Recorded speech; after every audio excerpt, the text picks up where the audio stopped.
Action. All right. Ladies and gentlemen, we are recording at Charlie's Tavern in the heart of beautiful downtown Grayslake, Illinois on a very shitty afternoon. It is gray outside and rainy and cold, and it's already May. My name is Evan Rafferty. Sitting here with me, as always, is Jay Clancy. We got Tiny Tank Patrick Whistler over here. And today we have a very special guest, our first foreigner guest. He's got an accent, ladies and gentlemen. Mr. Jack Cantle. What's happening, everyone? Yeah. Did you hear it? Did you guys hear it? Yeah, it's there. We're going to get more lady viewers after this one. All right. And this, ladies and gentlemen, is the 1, 2, 3, 4 Shots podcast. And today we are doing... I didn't know we were going right after it. Yeah. My bad. Today we are drinking picklebacks, little J-Mo and pickle juice. Yeah, it's a bartender favorite. I don't know. I'm at that. But all right, here we go. Shot number 1. Cheers.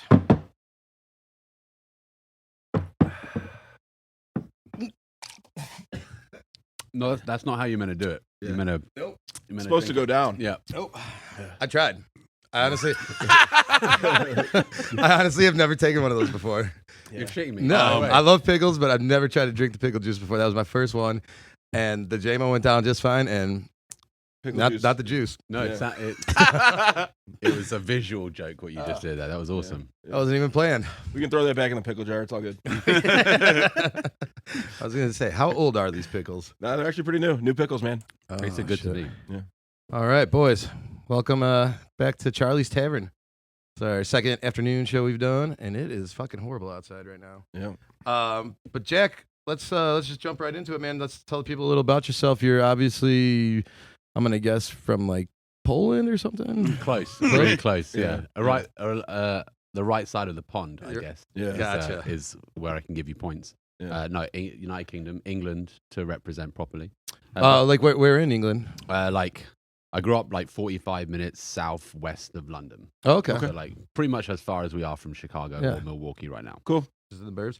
How old were you when you came across the ocean? It was only 5 years ago. I moved here in 2018, March 21st. It was a great day. Nice. It was a great day. Yeah. Makes me feel more American every time I do it. 5 years ago. So I've been here. It just gone 5, and I came over here because I met an American. I worked with her in Michigan back in 2016, and then we got engaged and decided we're both in the education field. So we realized you can actually get paid more as a teacher here. Super ironic, I know. Yeah. But because of the whole, like, you can get paid differently, but based on your contracts, it's not the same in England. Yeah. So we thought, well, we'll go to the US and see what we can do. And she was living in Darien, Illinois, like suburbs. Yeah, sure. So when I first got here, we lived with her parents for like a couple of months. Don't recommend that. But Yeah, that's got to be a little tough. it was good though. Like they're great people, Yeah. like awesome. And then lived there for like 2-3 months, then got married, and then she got a job at Lakes High School. So Okay. we came up this way, moved to Antioch for a year, lived on Petite Lake, and I've never experienced like lake culture before. Yeah, I bet, dude. It was a rude awakening. Wild. Yeah. It was pretty wild. Just 8 a.m. Fat guy with his shirt off, yeah. double fist in bush lights. A little Yeah. shine Toby down Keith blasting. blasting. Yeah. The bass was what got us like that. Yeah. Okay. And Yeah. The guy's fuck yeah. like, Oh, you're talking party windsurfing. boat. Yeah. Mhm. Yeah. And there's that midlife little, crisis guy. Yeah. I can't remember the sandbank. There's that sandbank on Yeah. Petite Lake, so Yeah. you could hear it every day. Yeah. It was fun though. We had fun, and then like a year later, moved to Round Lake Beach, and Cool. that's the story. Yeah. Was Cool. that the first time you ever saw like an old guy in a tank top before? Do you know what? In the flesh, yes, I do. I have seen them on the internet. Yeah. Yeah. All right, so you do a lot of like home brewing and stuff like that. What was your first gig in like the hospitality industry? Like, did you work in a restaurant or anything when you were in England, or? Yeah, I did. I worked for like a standard pub just in my local town. I grew up in a town called Fleet.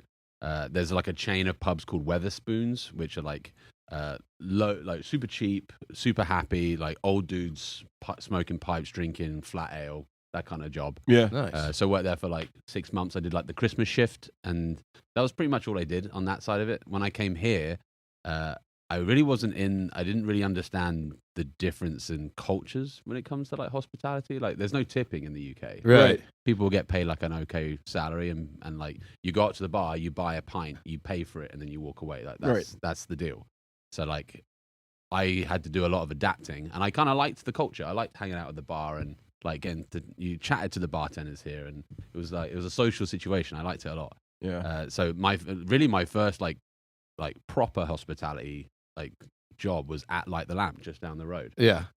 I was very unfortunate in that when we first moved here, I'd just been introduced to craft beer. I got like a really cool awakening to it. My wife had taken me to Avery Brewing in Boulder, Colorado. Oh yeah, great brewery. Oh yeah, Yeah, one of the awesome. best. I was just there. That was my this first last brewery. summer. Yeah. Dude, some of the best Very beers cool, I've man. ever had. They Uncle Jacob Stout, right? Yeah, White Rascal Wit. Yeah.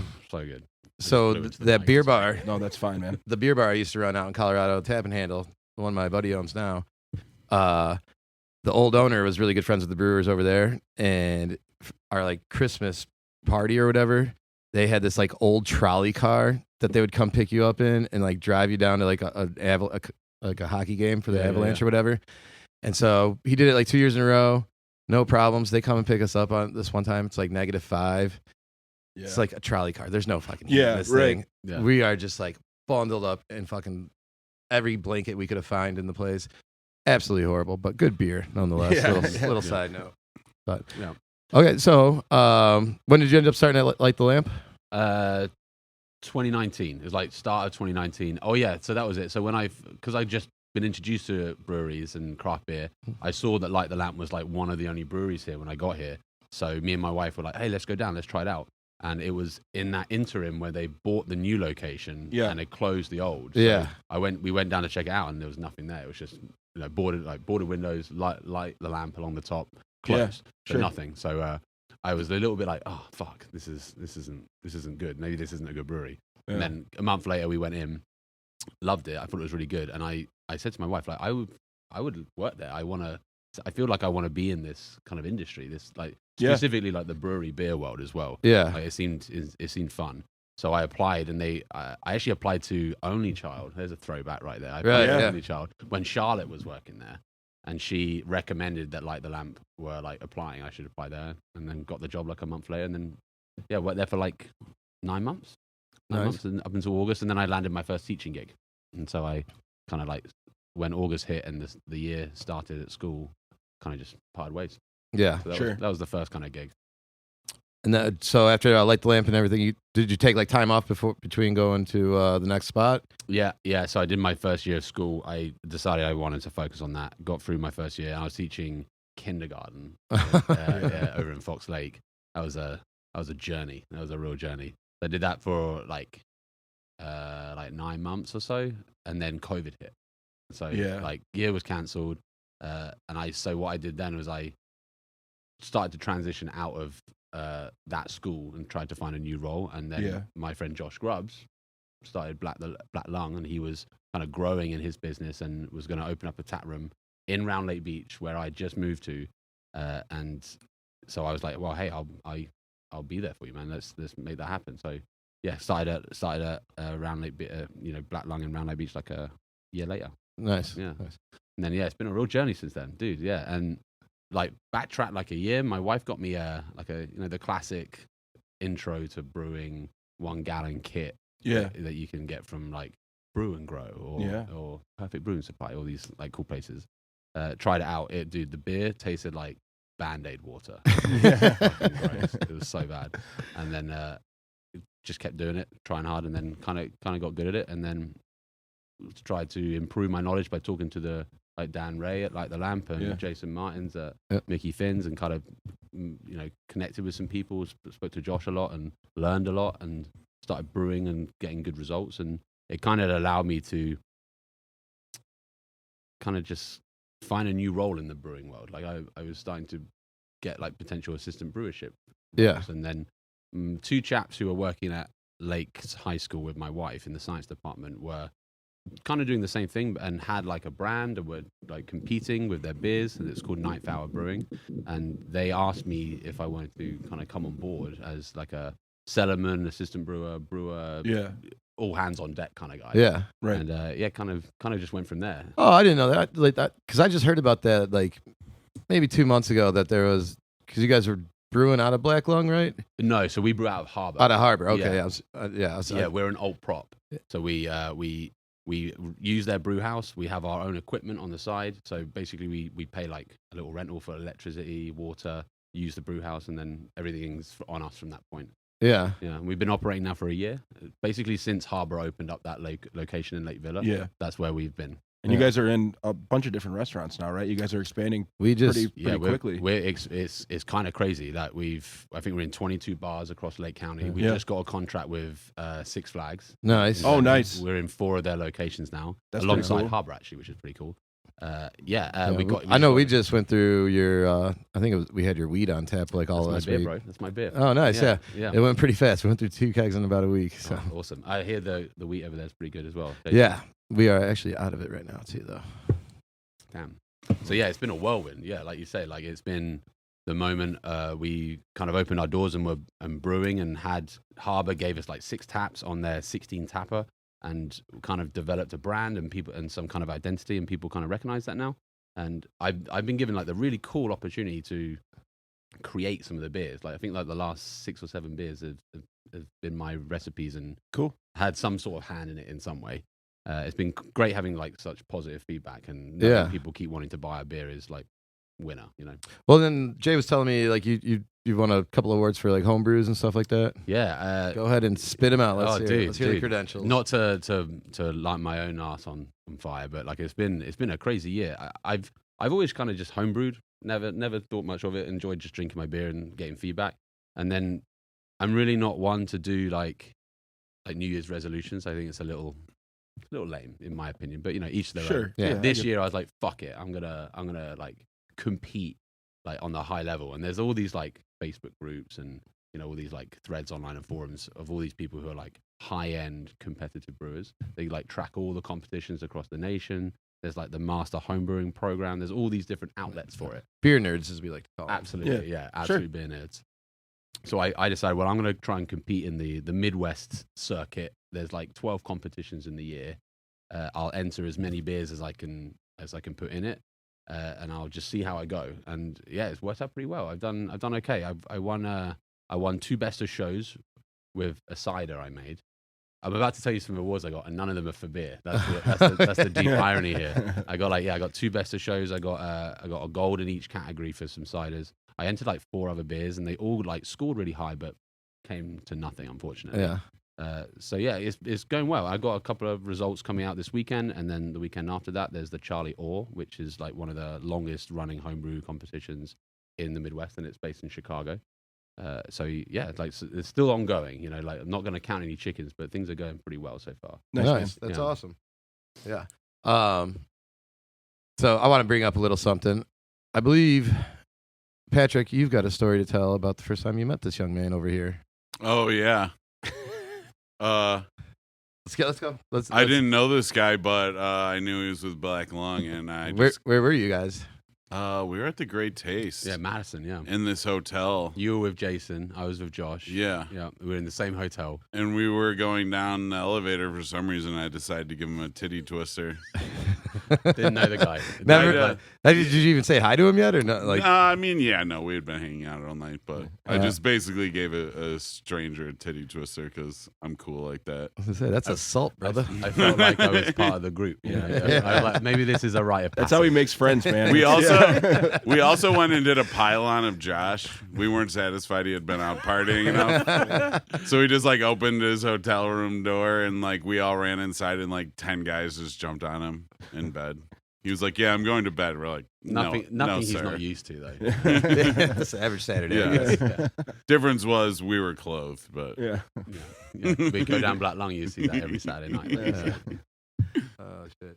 All right. Well, let's talk a little bit about the homebrew stuff real quick. So you're basically brewing ciders and beers together. Yeah, do you know what? I'm not really doing much in terms of cider, in terms of expertise. I'm just grabbing juice from the store that I can get as cheap as I can, dosing it with some acid, and then fermenting it with wine yeast. Yeah. Really, the gambit is just control your fermentation temperature, and you can really just do what you want. Nice. So yeah, I can't claim knowledge to the highest degree. Like I'm kind of just sprinkling and seeing what happens. And Well, it sounds like it's working, man. Yeah, I got lucky. That's all I got. I got lucky first time round. 2 times. I wouldn't call that luck. I don't think, right? Yeah, maybe not. But I just rinsed and repeated. That's Yeah. it. Yeah. Are there a lot of? So I'm assuming a lot of those people who entered are not getting juice at the grocery store? Are they starting more from scratch, or does it depend? I've never even thought about making the process of making cider before, so I'm completely a novice here. So I did that the first time around to learn, and then in the neighborhood I live in, there's like 20 apple trees that people have just got in their yards, and you'd be surprised how uninterested people are in harvesting them. So I like knock on people's doors and like put on a bit of the charm, use my accent a little bit. Excuse me, I couldn't help notice that you've just got this really nice apple tree out front. Do you use those? Oh, I'd fucking give you my apples. Yeah, I'll tell you what you want. You can have them. You can have them, buddy. They just can't understand what you're saying. They're like, oh, sure, whatever. There's this fucking Polish guy again. It's probably one of the two ends of those spectrums, right? Yeah, whatever you want. Yeah. So I've dabbled on that side. So you can harvest, like, I think the scale is like you need about 15 pounds of apples per gallon of juice you get. Holy shit. So you need a ton of apples. And I worked at Perfect Brewing as a little interim before I got the job at Black Lung, just after I worked at Light the Lamp. And so they've got Andy over there has got all the equipment you need. Yeah. And that's a really cool shop too. Oh, dude, yeah, it's awesome. I used to work there. Oh, it's not that cool, actually. I don't like it. Jason and I used to work there. Yeah. Even more. No, Jack. No. Yeah. So, yeah. It must be 13 years ago now. 14? Has it changed much? When was the last time you were in there? Oh, a long time. I mean, the owner's different. I don't know. Yeah. I haven't been in there. I don't know. Oh, okay. But like Billy from Tighthead used to be the manager. So he did, yeah. I used to work there every like Monday or Tuesday or whenever I was off from my other job. And Jason was working at the cigar store then, but he also had like his own aquarium business. Jason had an aquarium business? Yeah. Well, it's the first time hearing of this. I need to know more about that. He would come and help, like if Billy went out of town, him and I would work at Perfect, It kind of like brings up the point that like, how small of a world like the brewing industry really is, Yeah. I mean, you guys kind of all seem to have either worked at or gotten a start at similar like places and everything like that. I think like that's how you gain the steps and knowledge as well. Not even just networking, like where you fill those gaps of not knowing things to then knowing stuff. Yeah.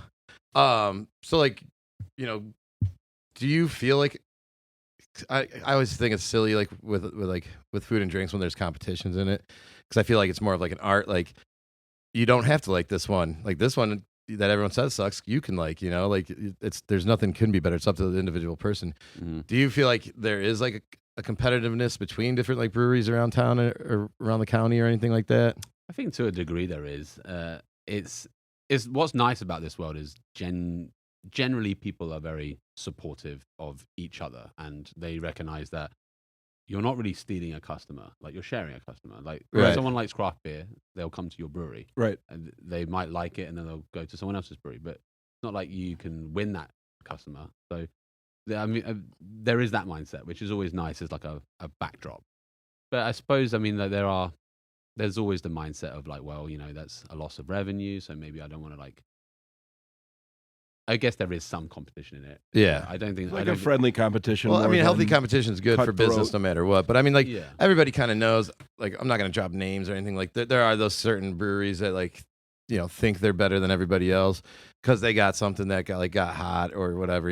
Like a specific brand beer or something like that, and then they kind of do just like, put their nose up to the world like they're better than everybody a little bit. Yeah, I think you're right. There can be the feel of that when you walk into a brewery sometimes, or even if you just know some of the people in those circles and you kind of know how they operate, that can happen. I guess I've not encountered it like in my professional side, which has been pleasant. Well, we can bleep this out, but two that come to mind immediately are definitely gonna have to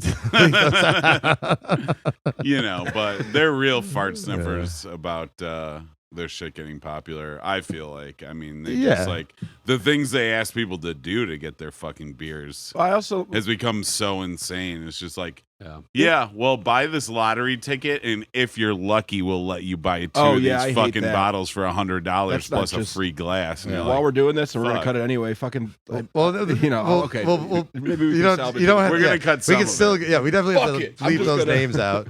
But like, We can cut I in mean, with- like even yeah. like Yeah, just bleeping's fun. So you know, to get certain beers, you know, you have to have 2 of our beers on your tap all year long. Like that's a little bit like I'm like I like the one beer a lot, but your other beer sucks, and it's just gonna sit there. Like you know, like It's kind of aggressive marketing. You know, It is how you market, isn't it? Like everyone's kind of got a little niche. Like Right. some people have got, they haven't got their finger on the pulse when it comes to social media posts or like Right. what. that would be us. yeah, You know? Like not Finn's, but like our podcast. yeah. We haven't really figured the social media thing out yet. Yeah, I think you're doing a good job. Thanks. well, none of us have titties, so it's not that easy. That's not true. That is not true. Speak for yourself, buddy. no, I have titties too. I think to answer your question, You're like sort of a marketable kind. in general, I think it's a very supportive community. You'll always run into that in any world. I think because we're very customer facing and we provide a product, and like you say, like some people love it and some people can hate it. Yeah. So like there is this element of subjectivity about it, and that definitely feeds into like competitive side of it. Like you're getting judged by people they've sat an exam and they've done like sensory tests and they've memorized all the styles that are in the BJCP. Yeah. But ultimately, like I've had a beer that's entered and it's got like a 38 and it says like highly carbonated, excellent rye character, and then next judge down is like undercarbonated, doesn't have much biscuit flavor. Like it's so Right. What are they prepared to taste? So like Mhm. I think that Yes. informs kind of the question, doesn't it? Like to what extent do you take that seriously, and to what extent do you allow it to inform what you do next? Yeah. Yeah. I still laugh when Jason won that one medal and you made that meme about him with the sand cloud coming over. Oh the yeah, top. you know the Doge as a sandstorm Yeah. meme as Yeah, like yeah. the sandstorms coming over the city, and it was Yeah. like Jason's ego after winning a medal, and then the poor town was like the poor Mickey Fenton plays. I want to see that. Oh, I'm gonna dig that Yeah, up. get it up. That's It's awesome. good. That was pretty good. Even actually. Jason laughed at it. Yeah, I still Humorless ginger that yeah, he is. and I mean, like Jason wants to do good and everything like that, and he does, and like, but he's very like us, like how you were saying, he's very interactive with like other breweries and stuff like that, helping people out. I and, like, texted him today. We were looking for we're going to do a Belgian wit in like a week, and we're trying to get like a super strong protein haze to it. So I'm trying to find some unmalted wheat. And he was one of the 3 people I texted. And the first thing he said was, "I'll check at Perfect Brewing." You asked about this yesterday. This is the Libertyville had a homecoming photo shoot set up, so Jason and I went and took some glamour awesome. shots of us Oh, as a homecoming couple It's in like front of the nice. fake ivy. It's like that trend that those Pretty funny. like those new wave kids are like doing like the Sears photograph. Yeah, yeah. Doing Yeah. those photo there's their shoots. portrait and stuff. Yeah. Yeah, those are good. So let me ask you a question again about the homebrewing. Like, do you have any of like your original recipes that's like from your homebrew that you're doing with Ninth Hour now, or like I know you Yeah, said good the question. wheat was your recipe or something like that. Yeah, so yeah, like I've recently been given the opportunity to add creativity to my role, which is awesome. Yeah. But we've kind of scaled up our system. We're on a 15 barrel now, and we were on a 3.5. So like Oh wow. our recipes are all going to get altered. Yeah. But I mean, that just happens when you go into bigger and bigger batches. yeah, so like to say that it's still from the homebrew level is probably a little inaccurate. But kind of my entry level into Ninth Hour, when they first asked me to come along, my first like point of call was like, we need to have a hazy, because if you don't have a hazy right now, and this was like two and a bit years ago, Yeah. like you're not going to sell, you're not going to have a Yeah. beer that sells. You need to have some other kind of niche. So I came up with a recipe, and I said this will work. It uses Kvik as a yeast, so it's like Sure. fast ferments. It's done in like 2 weeks. It ferments hot. It's like kind of like it was kind of the new wave thing to do, and we called it First Hour Haze, and that's one of our biggest sellers now. Is that the one that nice. you brought today? Actually, no, I brought us same grain bill hazy, different hop schedule, Cool. called Summer Lovin' Haze. I brought that one today. Cool. That one was Dave, one of our owners, said, I want to get like a more of a juicy hazy. What can we do? So we kind of Was that one on tap? Is that one on tap at Harbor right now? They both are actually, yeah. So we brew First Hour Haze like I don't pretty think I much tried every that one when I week. was there the We other sell day. that a ton. That's always on tap at Okay. Harbor. Same as Emily's Strawberry Blonde. Yeah. That's the mecca. That's the That's the one original that we Ninth Hour had recipe. at the Lake County Craft Beer Fest. Oh, the strawberry blonde. I do Yeah, remember that. yeah. That's the original. That was their recipe that they created together. They won awards with it. Like that kind of shot them into we're going to start a brewery. Yeah. So that's kind of cool. And they're all a bunch of teachers as well, right? Like, yeah, high school teachers, yeah. math and science. My wife's the science teacher, and that's how we met. So we'll bleep out the stutter right there. There you go. Right, Science. Yeah. Science. Yeah. Oh. Yeah, so yeah, first hour haze. That's kind of my like. It was almost my pitch to be like, hey, we need a hazy. This is what I think we should do. Let's try it, and it kind of works. I like it. I mean, it's awesome. It's got like a bit of a nice hot bite to it as well. Cool. Yeah. Oh, is this the meme? Very cool. Yeah. It's my Poor first Finn's successful meme. employees. That's good. That's really good. So it's your first meme? Have you Yeah, made, it's my first meme. Have you made other ones since then? Only really inappropriate ones I send to a limited number of people, but yeah. Okay. Fair enough. Find those on the Four Shots Facebook page later on. Yeah. Well, hey, I actually had a question for you guys, like Mhm. on kind of piggybacking off your gambit. So, like, I always look at creating a new beer as my project is to make the best replication of the style and then give it to the people who like craft beer. Mhm. At the brewery we're at Harbour, the clientele is very mixed. We have families who come in with kids. We have craft beer enthusiasts. We also have like blue collar guys who come in looking for a Miller Lite or something. yeah, something like a domestic that's Yeah. easy and quick and good. So like whenever we try and brew and come up with something new, I always want to try and make it like this is the style, and it's going to sell because it tastes like the style that we're looking for.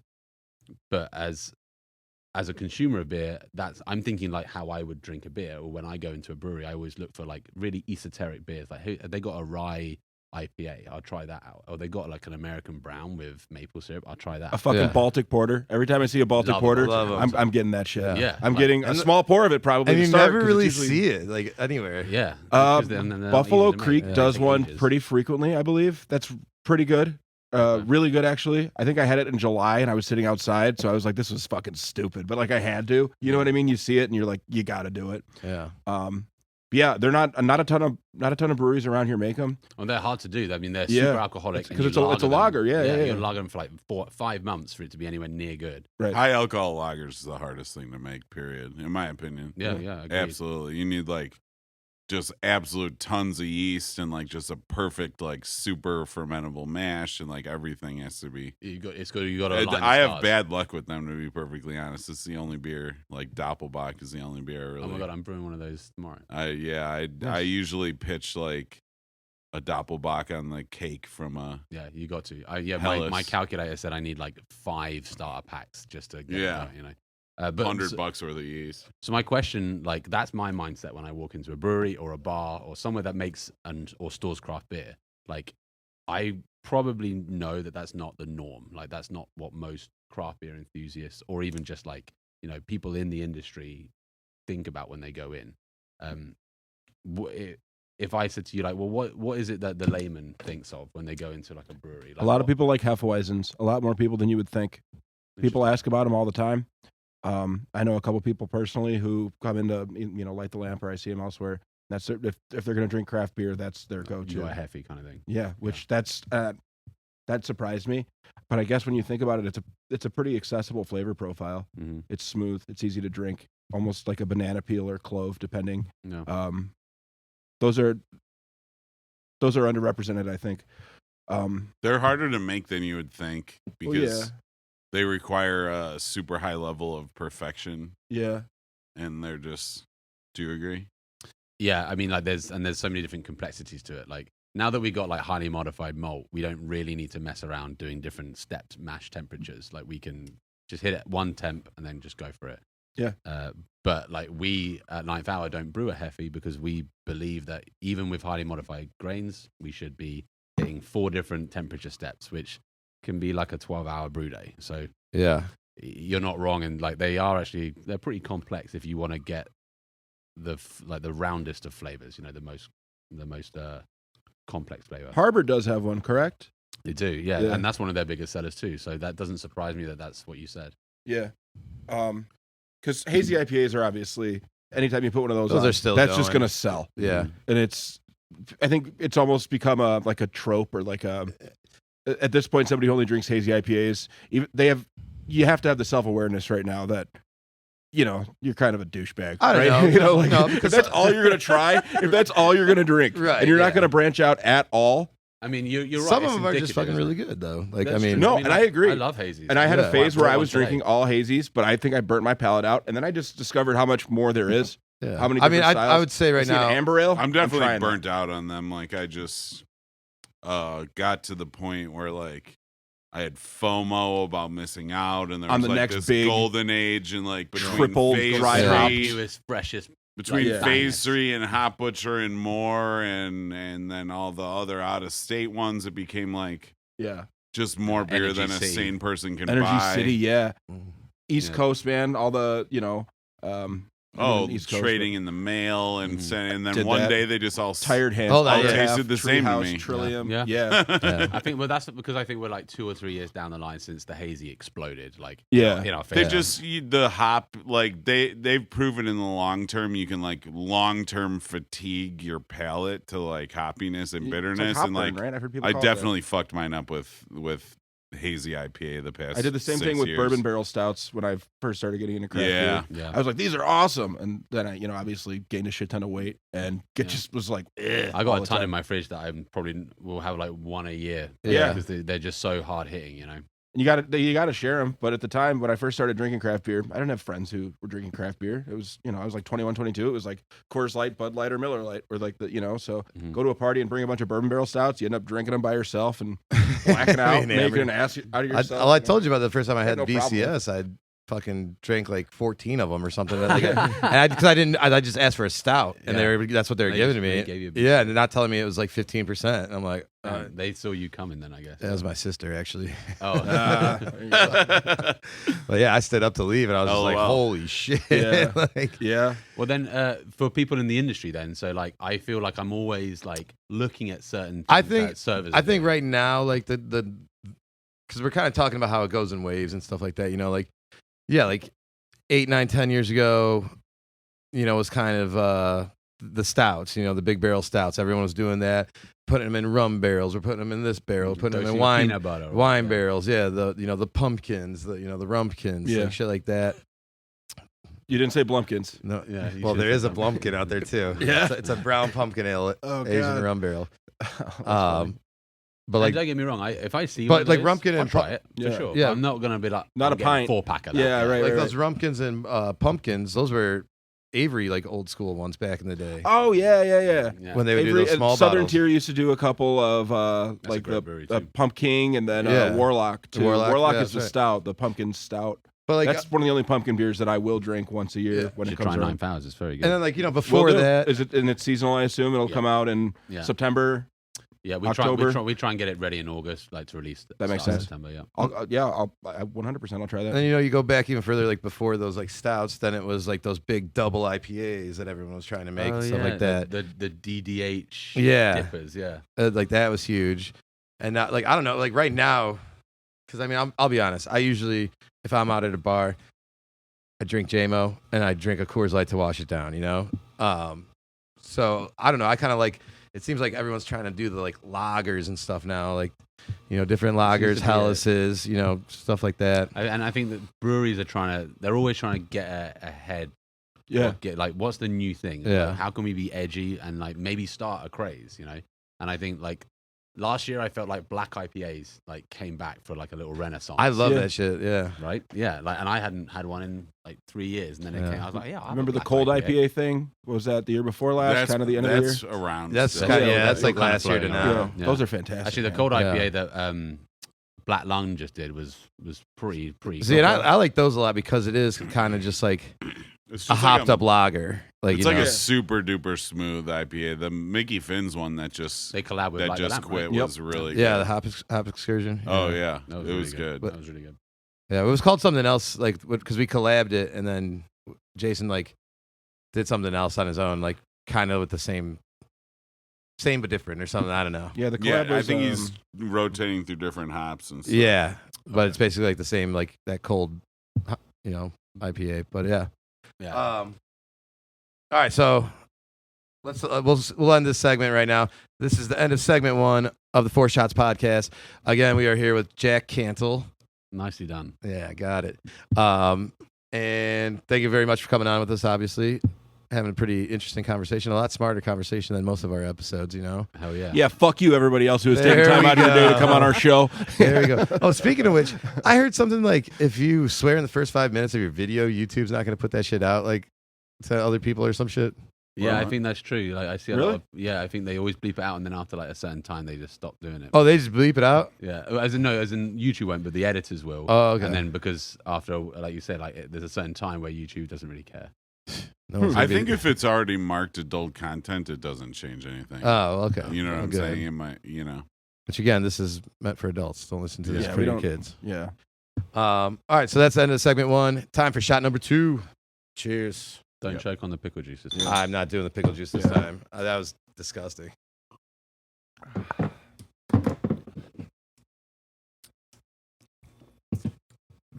Jay, I didn't even spit out blackberry brandy, but I spit That's out that all fucking good, pickle bro. juice, man.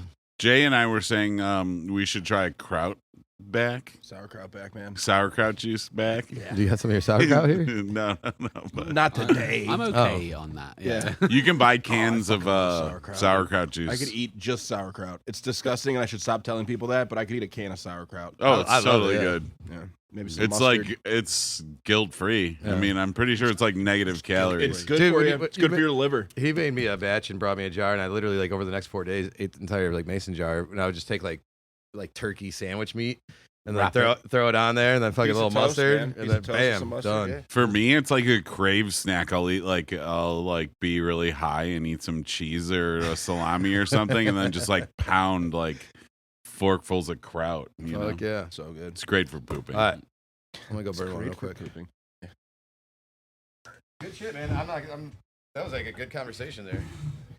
Do you Yeah. have a shit your pants story that you could tell? Should we bring it back down on a level? Yeah. Well, we do that. On I actually, every episode. you'd be surprised. I actually shit myself quite regularly. All right, we'll bring that up. I Maybe. don't know if we'd be surprised, man. Pretty much everybody has that. Oh, there you go. Absolutely do. Problem We'll is 'cause it split happens those so frequently quads and quickly, later. I've got such a good. You all good over there? Yes. Starfish. All right, ladies and gentlemen, we are here at Charlie's Tavern in downtown Grays Lake, Illinois. This is segment 2 of the 4 Shots podcast. We are here with Jack Cantle. What up? Jack, thanks again for coming on with us. We were kind of talking about some beer trends before we went and took a little cut here. We were talking how the hazy IPAs from like 2 years ago. You can go before that was probably sours, I would say, and then Yeah. the stouts, and then the big double IPAs and stuff like that. What was like the stupidest thing? We could go around the table with this too, like because I've got one I've got in a mind. couple. Yeah. Like, what was the stupidest trend, or what just kind of seemed ridiculous in the beer industry that you saw? Do you know what? I probably wouldn't be the best head to start on this because I'm still relatively new to the whole scene. You know, like Brute IPAs. The Brute IPAs, that is yeah. a bit weird. I hate That was those. a I really don't weird like them. trend, Yeah. like 2-3 years ago. I didn't mean to cut you off. Sorry. No, Um, don't do it. Yeah, again. what was it? It Yeah, was I'm something trying that was not like to, but champagne, I'm an right? asshole. What were they doing? Yeah, it was. They're like using champagne yeast. yeast. Champagne. and- Champagne It's got that yeast, like, yeah. big burst of like dry and like it tastes like brute. Yeah. I didn't think they were. I tried a couple and they weren't bad, but I just never like. I was like, this is gonna be a fad, right? This isn't gonna. Nobody's gonna put that on their dream flight board. You know what I mean? If you get to Yeah. pick 6, why would that style be in it? They were you know? using an enzyme to break them down, so they were like thinner Yeah. and more watery than like the lightest of beers. They were just like bone dry, Mm. and I don't know. I mean, wouldn't say they were bad, but they certainly didn't last. Like, Yeah, Yeah. it's almost like a cheap way to make like one of those West Coast IPAs, where you kind of want that piney, like dry, like forward taste up front. Yeah. Yeah. I'm not a fan of brute IPAs. Yeah. But yeah, I was literally just gonna say like I'm probably not the head to talk about it because like I still feel like I'm learning what was happening. Like when I walked into the scene, like it was about hazies. It was Right. hazies all the way through. Yeah. Everyone was trying new things, and it was like Yeah. it was an exciting time. Like that you could try a new hazy, and it would change your weekend. You'd be like, Yeah. dude, I just tried this new beer. It's fucking Right. awesome." Right. there's not a lot. Like before hazies, the trends were like red IPA, double IPA, black IPA, brown IPA. hoppy Imperial Red. Yeah. And then before that, it was just straight West Coast IPA. And then before that, it stuck very closely to like the brewing styles as you would have seen them before the change in 2015, just like traditional European beers chopped into categories. And I barely understand the categories since they changed them in 2015, to be perfectly honest. They changed them again. There's 2021 now. Yeah, it's all I don't understand.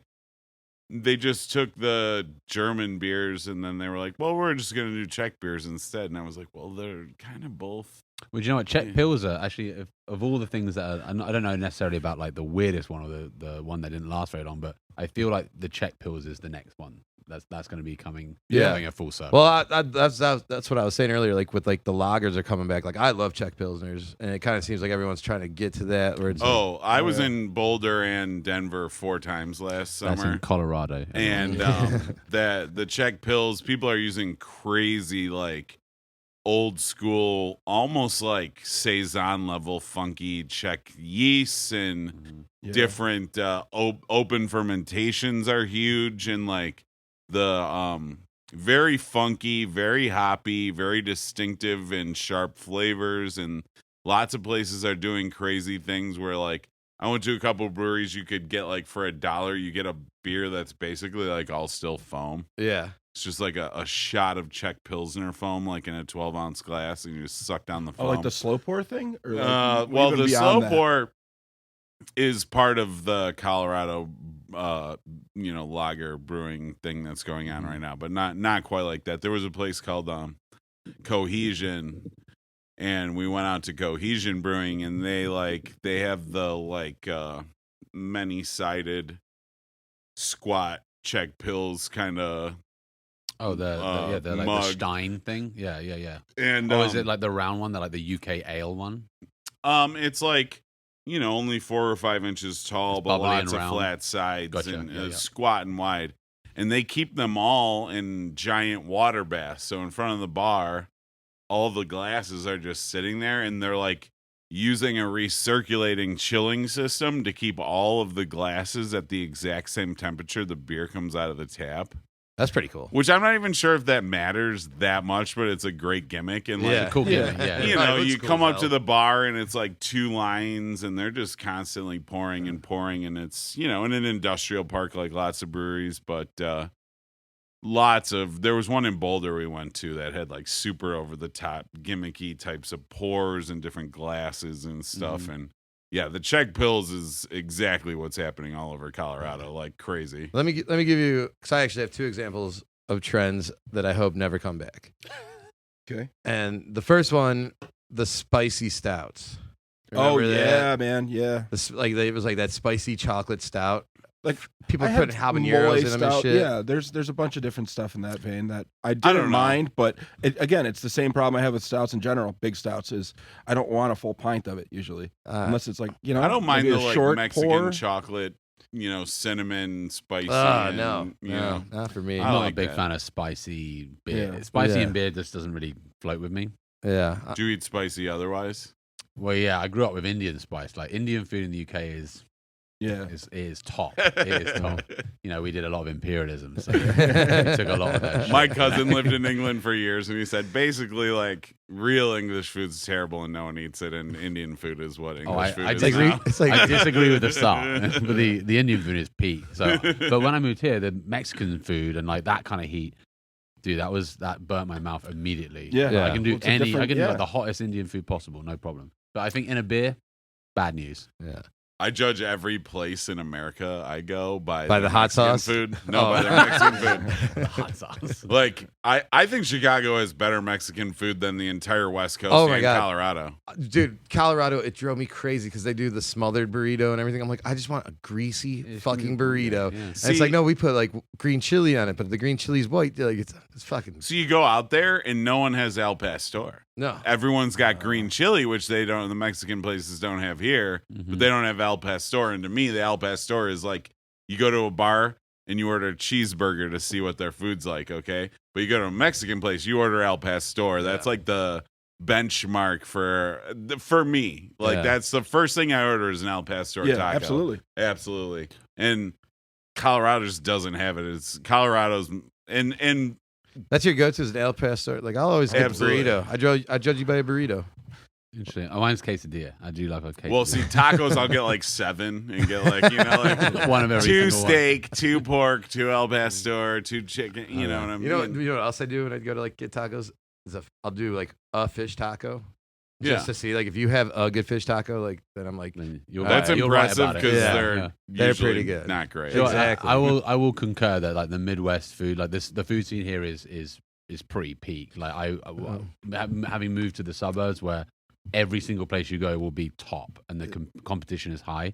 That you do have that. Yeah. At least you got that, guys. well You when got it's this, Yeah. gray We'll take it, and man. rainy Quality like food. this on fucking May 1st, like People also talk about food scenes in terms of like super high end food, which obviously like Chicago has amazing high end food. Right. I think Chicagoland really does the best cheap food. oh the best Yeah, poor food, yeah. Best like poor the food in best the world. Yeah. cheap Very food in the good world. entry-level food. Beyond Mexican food, like the corner, hot dog stand food and like the little Euros place food. I mean, it's good. Yeah. I mean, look at what it's done to me. I was gonna say, they fatten us up so we can't leave. Yeah. You know. Yeah. Oh man, but like for real though, like just even going off like the poor man sandwich is like a euro, an Italian beef or something like that. Ugh. Like something you can still get for like $8.99 on the corner with a fry and a drink. Go down there to Ricka Benny's. Oh my Get god. yourself a breaded steak sandwich. I don't know if have you ever had the Rico Benny's breaded steaks? It was voted the best sandwich in America. They take and hammer out this piece of beef till it's like this big, like the size of that schnitzel we were talking about earlier. Like the Right. Totally tenderloin. breaded and fried on deep, Oh my goodness. fried, probably deep, like it's a giant chicken parmesan, yeah. and then they fold it into fourths, and it goes on like an 8-inch long roll with melted cheese and Hot peppers. and A hot little bit of red peppers sauce. and Yeah. sweet peppers and red sauce, and it's like basically, I mean, you could call it like a steak parmesan Yeah. sandwich kind of. Fuck, dude, I'm hungry. It's Fucking it was voted the best sandwich in America. It's insane. You can't really eat one. It's like You gotta it's a eat two. weekend investment. You're like, I'm getting a Rico Benny's sandwich this weekend. Yeah. And you're gonna eat like Be on the couch for 40% 36 of it on hours. Friday. Yeah. Yeah, Uh, it's All right, amazing. It's an investment. well, all right, going back to the shitty beer fads. The other one I hated, the Thai IPAs. Do you remember that? They No. were putting like I've lemongrass never even and heard that. dude, they were putting lemongrass and like Thai basil in IPAs. And it I was had just that I in don't like- think I like ever wheat tried beer, that. I would too. try that, but I don't know if I would No, try that multiple times. Floral's hard to pull off. Like Yeah. in any increment, it's gonna be hard to dial in. it was weird. I'm not sure. Yeah, a guy I work with loves Laurel hops. Yeah, and that's I very feel like- flowery. Yeah, they there was a hop for a while Cheap called as well. Jarillo. Nobody gets. I don't even think they grow Jarillo anymore. I've It never was heard of it. Yeah, right. like the smell when you were a kid and you walked past like Victoria's Secret or Bath and Body Works and were just like slapped in the face with overwhelming fucking like Same for like Hollister perfume and Abercrombie Fitch. horrible I feel like scented I'm there. candles and shit. I feel like That I'm is what Jarillo hops were like, and Laurel's a little better, but Candle still, IPA. it's just like exactly. It's like Lily of the Valley Candle IPA. It was just, I think they're disgusting. Some people like them. To me, the smell of like brings you back to spring puberty. flowers, is just not what I'm going for. But you know, back to your sexual awakening. Just It's kind of interesting though, like because like I having like done home brewing and now doing commercial brewing, like there's a real big difference between like what you need to brew for the customer to what you can brew at home. Like it's not so much like classical style versus like niche style for sure. Yeah. Like they're like it's about. Do trying you to- do trying you to get find worried when you put like experimental beers out there? a little bit? Yeah, a little bit. We did a rye IPA a couple months ago. We just brewed it again because it thankfully like went down well. But Yeah. I was genuinely worried that our only customers really that we can sell non like marketable beer, like stuff that we are known for, we can get out to our like bars and other customers. Otherwise, we're kind of just brewing for the people who come into Harbour.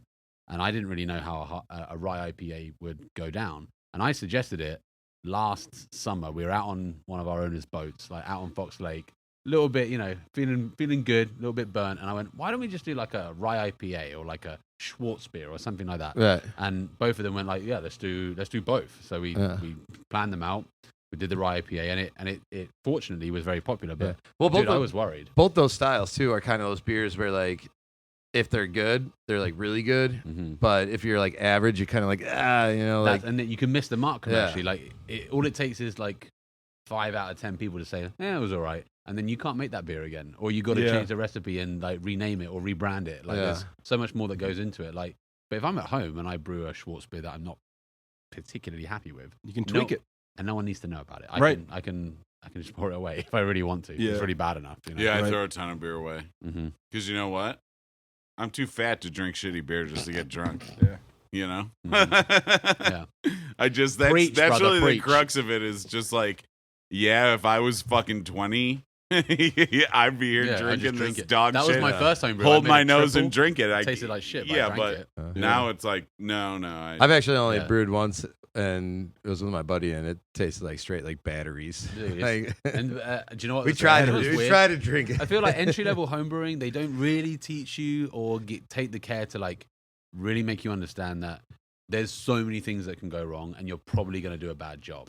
Yeah. Not to get discouraged. Well, I will say about home brewing, it was like when I first got into it, you buy a book and you read through it, and they're like, you need to buy a fridge to control your temperature, and you need to do this, and you need to add pure oxygen, and you need to pay attention to how much yeast They're just trying add. to sell you more and more shit. It's not that. Those are the things you actually do to make better it beer. And in the really? beginning, You you're feel just like like, you're nah. losing. Yeah. You're like, nah, and then you make beer and it sucks, and you're like, but like the first time you ferment in a fridge with a temperature control is like, I mean, if you want to make beer that tastes changer. professional It's a at game home, changer. you have to control the fermentation temperature. Period. And ironically, like it's with the new easier to do that Kveick at yeast home or than it is at a whatever, brewery. a little different story, but basically like that's the whole game. And like adding the oxygen too. People ask me all the time, they're like, do you really have to add oxygen? I'm like you can make good beer without doing it, but there's not a single fucking professional brewery in the entire world that doesn't add it. So that's, what does that tell you? Yeah. I mean, Do you know what's funny? I don't at home, but I find a way. I cascade my beer, so it comes out of my boil kettle into my fermenter at a height, so it just cascades and creates oxygen rather than like shaking it or like putting an oxygen probe into it. But you're right. Like no, we every need to get you single- an oxygen system.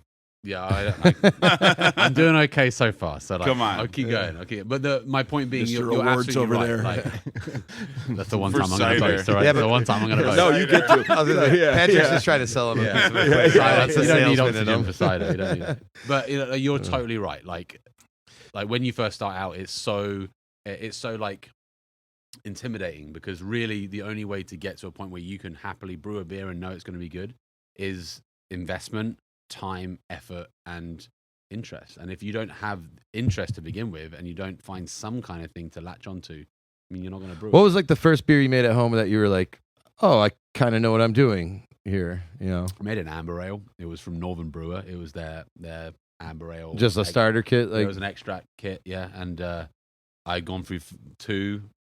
Dude, my old system was like ghetto. I was brewing on like a kettle, like a 10-gallon kettle in like a cobweb basement on a burner that only had like 10,000 BTUs, so it wasn't a rolling boiler by any means. I had no chiller, so I would mainly brew when it was cold out, so I could leave it outside and let it Very chill ghetto. over hours. Dude, super ghetto. Well, use what you got. I mean, yeah. And that's it. But that I was like, it was fun for me, and it was a new hobby, so like I had the interest, right? Yeah. But I did it after like kind of learning about sanitation and like making sure that everything was clean and I didn't like contaminate anything and could control that. I got lucky. I think that was my 3rd brew. I made an amber ale and it was pretty good. And I gave it to a couple of friends and where did you buy this? And I made that. So that's when I kind of got that, the bite. I got pulled in. I thought, maybe I could do this. And then I think my next leap was to go from extract to all grain. And so I upgraded my equipment. And like I went through like the classic steps that most home brewers do. Right. Very cool. Yeah. Nice. You all right there, big guy? Yeah. You good? How do you guys like this hazy, by the way? The one that It's he brought. really good. It's delicious. Yeah. Fruity, smooth. Easy drinking, right? Absolutely. I think it's a little dark than I wanted it to be, but oh well. What's the percentage? Wait, hold on. What I don't even think we said. Yeah, we didn't give it a drinking. shout out Yeah. yet. What are we drinking here? Shout out the beer. Yeah, we're drinking Summer Love and Haze 9th hour beer. It's actually the same grain as first hour haze, but we changed the hops. We use Nelson Sauvin, Citra, and CTZ, and we do what's called a high Kreuzen dry hopping. So as soon as you pitch the yeast, you give it a day, and it creates this real nice head of yeast on the top that's actively fermenting, and then you can throw hops into it. And this thing called biotransformation takes place, and it gives you that. You know when you smell a haze, and it's like, boff, Yeah. it hits you with that that dankness or that haze, not the haze, sorry, but that aroma. That's where that comes from. And then we do 2 more dry hops in it, and I think it's come out like juicy. Yeah, Juicy. it's good. Like you kind of have like a tropical nose and stuff like that, like almost like a kiwi and like pineapple mango. Yeah, stone fruit stuff. Yeah. Right? Yeah. Have you done any GMO yeast? Have you played with them? No. No, none of the Omega. We okay, so we did a couple of their they're like the cutting edge of yeast labs. So they're doing all that stuff where they're like high thiolized yeast. So we tried a couple of them. I did a bit called Astro 101. That's what I'm talking about. They they used so a little background. Omega Yeast Lab was started Shout out Omega like in Chicago. 8 or 9 years ago, I want to say. Not long after I started at Brew and Grow, and they're at Cicero and Montrose on the north side in the city, right next to the train station that's called Mayfair, I think. Yeah. It's like right next to that train station. And they have like PhDs on staff, and besides doing the normal stuff that normal yeast labs do, one of their first things was he went to Scandinavia and got the Kvik yeast, which is like this entire category of like Scandinavian farmhouse yeast that has amazing properties. They use it for both bread and beer, and it's like ferments twice as fast as what we use other on Summer types Love of and- ale yeast. Oh, nice. Yeah. And it also you can use it at a super low pitch rate, and the most It's the hardiest, most versatile yeast of it. yeah, the basically the super biggest yeast. selling point of all of its features are that like it really doesn't taste different across different temperatures, whereas like the Sierra Nevada yeast, which is like the standard yeast that all craft breweries in America use, just 3 or 4 degrees Fahrenheit in either direction is like you can tell. You can definitely tell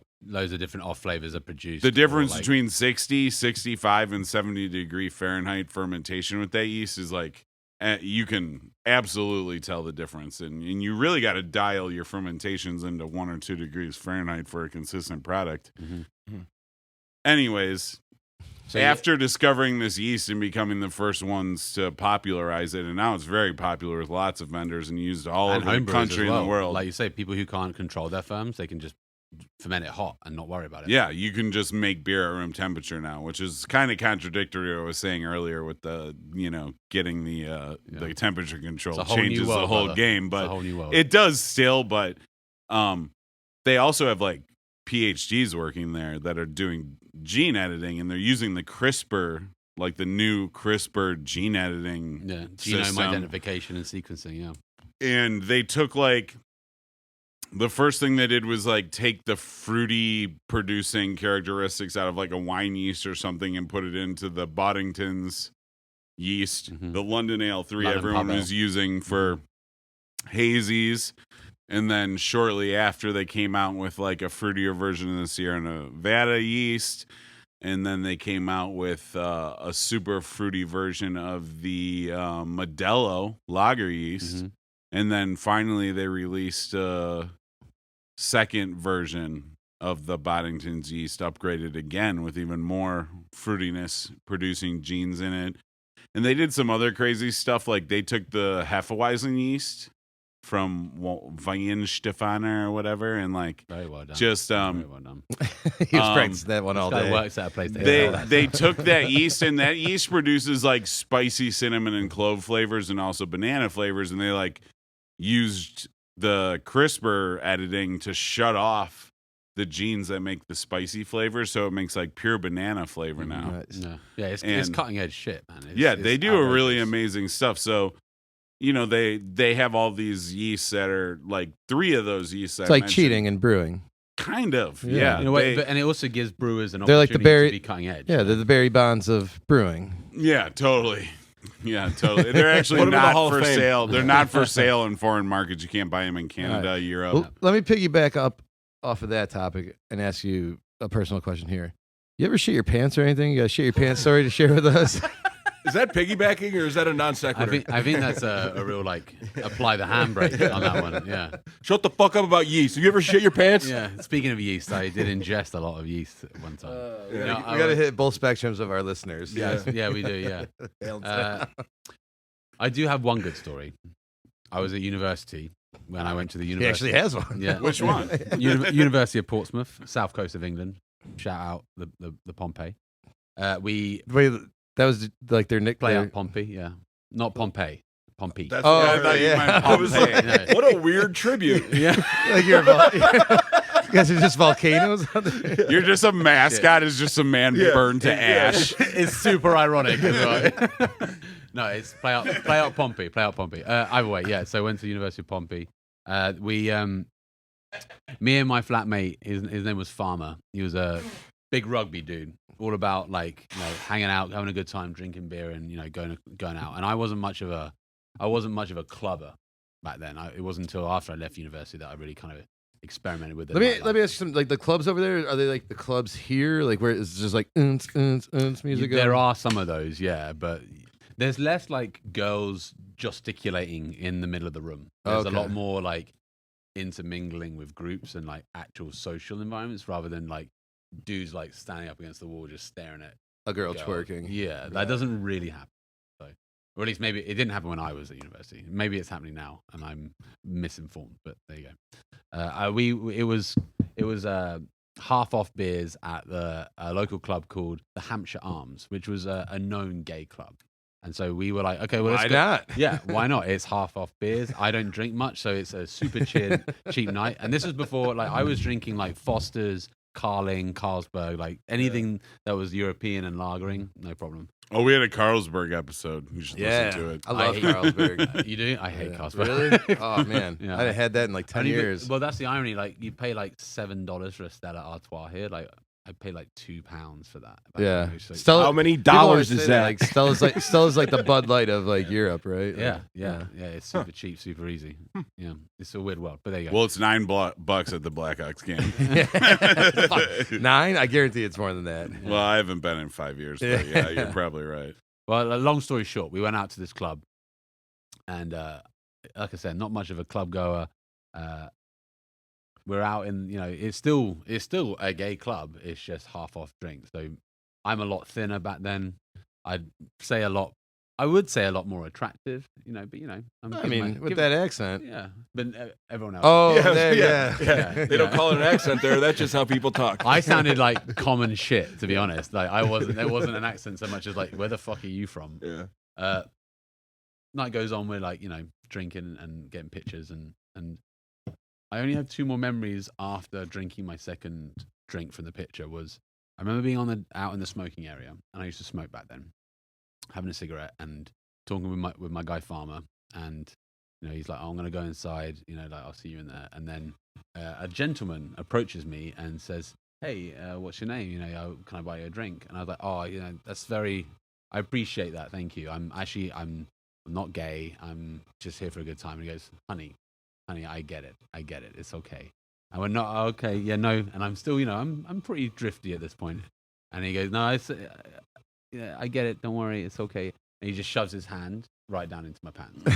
Straight in. Straight in. I didn't you know shit where then? that's just going. I was like, is he getting roofied or Imagine. what? No, he got Kevin Spacey. Is what it was. It's like a defense mechanism. Just And I just shat. And now, like, do you want me now? yeah. Right. Well, I had that memory, and then I don't remember anything after that until I remember being thrown into a taxi by Farmer, because apparently I got super drifty after that point. And then I woke up the next morning in my bed, covered in fecal urine. It wasn't pretty. That's not So very I good. think I was probably roofied, Well, I'm gonna Probably. say, how many drinks did you Definitely say root you had? Two. Two, Like, yeah. 2 beers from a pitcher. Oh, And I got fondled, so Yeah. it was a good night. Yeah, I was gonna say. I mean, either way, you're winning on that one, right? Yeah, If you don't overanalyze it, that was pretty 50, successful. $60 for that. yeah. Just don't ask any So the more more you questions. think about it, though, the more it seems I like. actually won that night. If you really think about it, yeah. No, that's probably my Yeah, most you got memorable grubbed shit for story. free. Jeez. Yeah, sorry, I couldn't be more like discussing that, but it's the most memorable because it's the most. Well, I mean, that was. Thank you for sharing with us. You know, you did X that off our box of every episode we have a shitting your We're pants. trying to right get- now. I was really enjoying the yeast conversation, to be Yeah. honest. We can but, go back to it. We can. We will. segue. We will can go back to segue. that. I will answer your question. We have experimented with a couple of their thiolized yeasts to try and get into the hype of it, but Yeah. we found that our traditional beers just sold better, so we didn't repeat. One thing I find about them is that they say that all the brewing characteristics are the same except for the thiol difference, but It tastes like I feel white like wine. they all attenuate more. And I don't know if it's a pitch rate thing or something that, there's I mean, so many factors. They're all but derived from original yeast, so probably. Yeah. Here's can you guys explain what thiols are to people who might be listening, or they're maybe like, me? They're like Yeah. a compound. Anyone in the I've Googled it probably 50 times, and it's just never Do you stuck. know what terpenes are? Yes. So think of it as like like a the pothead. other side of terpenes. So like Okay. it's flavor, it's aroma, it's all this the olfactory reception of those different elements. There's just Okay. a certain type of flavor and aroma compound, and esters are Yeah. another type that produce fruity Phenols. flavors. And Sure. yeah, and phenols are like spicy flavors or Mhm. tannic flavors. And, Hefeweizen, that banana and clove, those are phenolic tastes. yeah, so Got they're just a certain type, but they're very limited in their raw form. But certain types of yeast, like specifically naturally wine yeast and saison yeast and stuff, can produce a lot of them. They're taking compounds from earlier in the brewing process and transforming them into these thiol compounds. So when you make the thiolized beers, you actually add hops to the mash usually. Mhm. Yeah, so And- double that down. There's a lot of hops that have the precursors that activate these thiols. And Okay. like what's wonderful about it is the two that have got the most the predominant amount of thiols are the two most available, which is Czech Saaz and Cascade. Cascade Okay. being like the old school American hop that everyone. Yeah, that's in it's everything. I'll do Yeah. this in Lagunitas. It's like Yeah. it's Sierra Nevada. Like that's all. Cascade. It's almost like the generic beer tasting hop. Yeah. like- It's actually my favorite hop. I love Cascade because you can use it for literally anything and it tastes good in every form of it. So those two, like you can mash hop with both of those. So like in the mash, throw hops in and you release all these thiols that go into solution. So when you pitch that yeast, it like doubles down. It acts as like a Yeah. like a factor. Yeah, it accelerates or whatever, coming out of it. Yeah. So yeah, we experimented, but like, I don't think we're going to do it again just because it was a fad. We tried it and it didn't work for us. I'd imagine they're an expensive pitch compared wasn't to cheap, yeah. standard yeast. Yeah, we tried 3 of them. We tried in 3 different beers, and we still have kegs from one of the beers we did. Yeah. Yeah. What would you say is like the style of beer that like you just that's terrible. I don't drink that. Is there one that you have? It's probably tough because you probably still have to brew beers even if you don't like them and you don't want to shit on it. Right? If you ask Yeah, a lot of yeah. people this question, I feel like the most common answer is like a dark Belgian or a dark lager or a dark hef. Like Belgians seem to take a lot of hate. it's like a See, I fucking love Belgian combination. beers. Like my favorite beer in the world is Duchess, like Duchess de Bjorn. Okay. Fucking love that shit. Yeah, Mm. that's nice. But the ones that people dislike are like the Dunkelweizen and Double because they don't like the The malt richiness. intersection of the phenolic yeast and the like chocolatey flavors of the dark malt. I personally know a bunch of beer guys, Yeah. like brewers, who those styles just don't.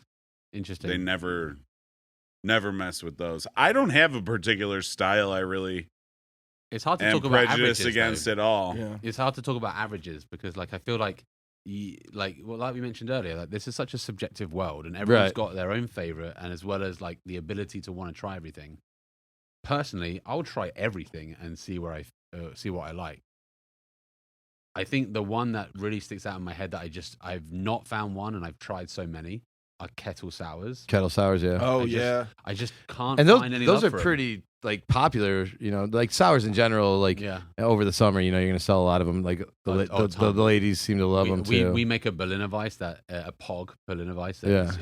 We get rid of it in a week and we brew 7 barrels of it and like it's gone. Yeah. And I just don't really like sours. And do you know what's funny? Like that's another one that's See, I'm very highly particular engineered. about the sours. Is like you get like there's either you're gonna like it or you're gonna hate it, no matter what. Yeah. And like to get into sours, you kind of have to find that first one that like introduces you to them. Like you can't just hand like a girl a Flanders Red Yeah. and be I like, like Brett beers. I it's- like yeah, wilds. yeah. I'll try those, and I love that horse blanket. But like kettle, that like kind of like a one-dimensional sour like beer. warhead flavor. yeah. I don't want And it. see, that's usually gonna get a lot of girls into it too. Is like those like that sour green apple like flavor you're gonna get. Mhm. Right, and just people who like sweets in general and stuff like that. Yeah.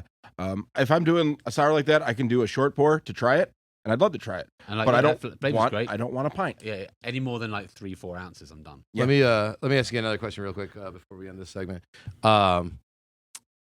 If someone asked you to make a hard seltzer for them, would you do it, or would your pride be like, no, I'm not going to do it? No, I'd do it. Yeah, I'd 100% do it. Yeah. Aren't they Okay. relatively easy? Oh, yeah. They're very easy. Yeah, Piece of piss. Yeah, Yeah. absolutely. It's It- so easy to it do. wouldn't affect your ego or anything like that. No way. No. Okay, I mean, I owe Jason if- an apology. If then. someone asked me to do it and they were like, but on a homebrew level, I'd be like, no. yeah, But commercially, if like, dude, there's so much room to make, like your margins are like so much higher. And I mean, like, I'm not against drinking seltzer. I think they taste good if you can Yeah. dial it in right and you Yeah. get your flavor right. Yeah, why not? Yeah. Yeah, it doesn't hurt my ego. I'm not like, yeah, I'm not like some people. like I'm- you, like I you're brew purist. beer. Like, Yeah. No, I make alcohol. That's what I do. I knew I liked this guy. Fuck yeah! All right, well, that's gonna bring us to the end of segment 2, and it's time for shot number 3. Cheers, boys.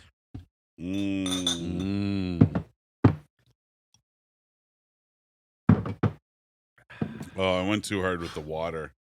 Yeah, that's what's fucking you up right now. Yeah, I'm doing the dance. Oh, In my- So, do you know that Shel I got you. Silverstein wrote A Boy Named Sue? Yeah, I did. Yeah, I never knew that. he loves. Shel Weird Silverstein shit. wrote. Are we Boy Named recording Sue? right now? They should Yeah. get this shit on Yeah. record. Nah, well, they might The hear Johnny some of it. Cash song "A Boy Named Sue" is just him singing a Shel Silverstein poem called "A Boy Yeah. Named Sue." I did not know that. Yeah. He I'll wrote a be couple you. other songs too. Did you know about the David Allan Coe album we're talking No. about?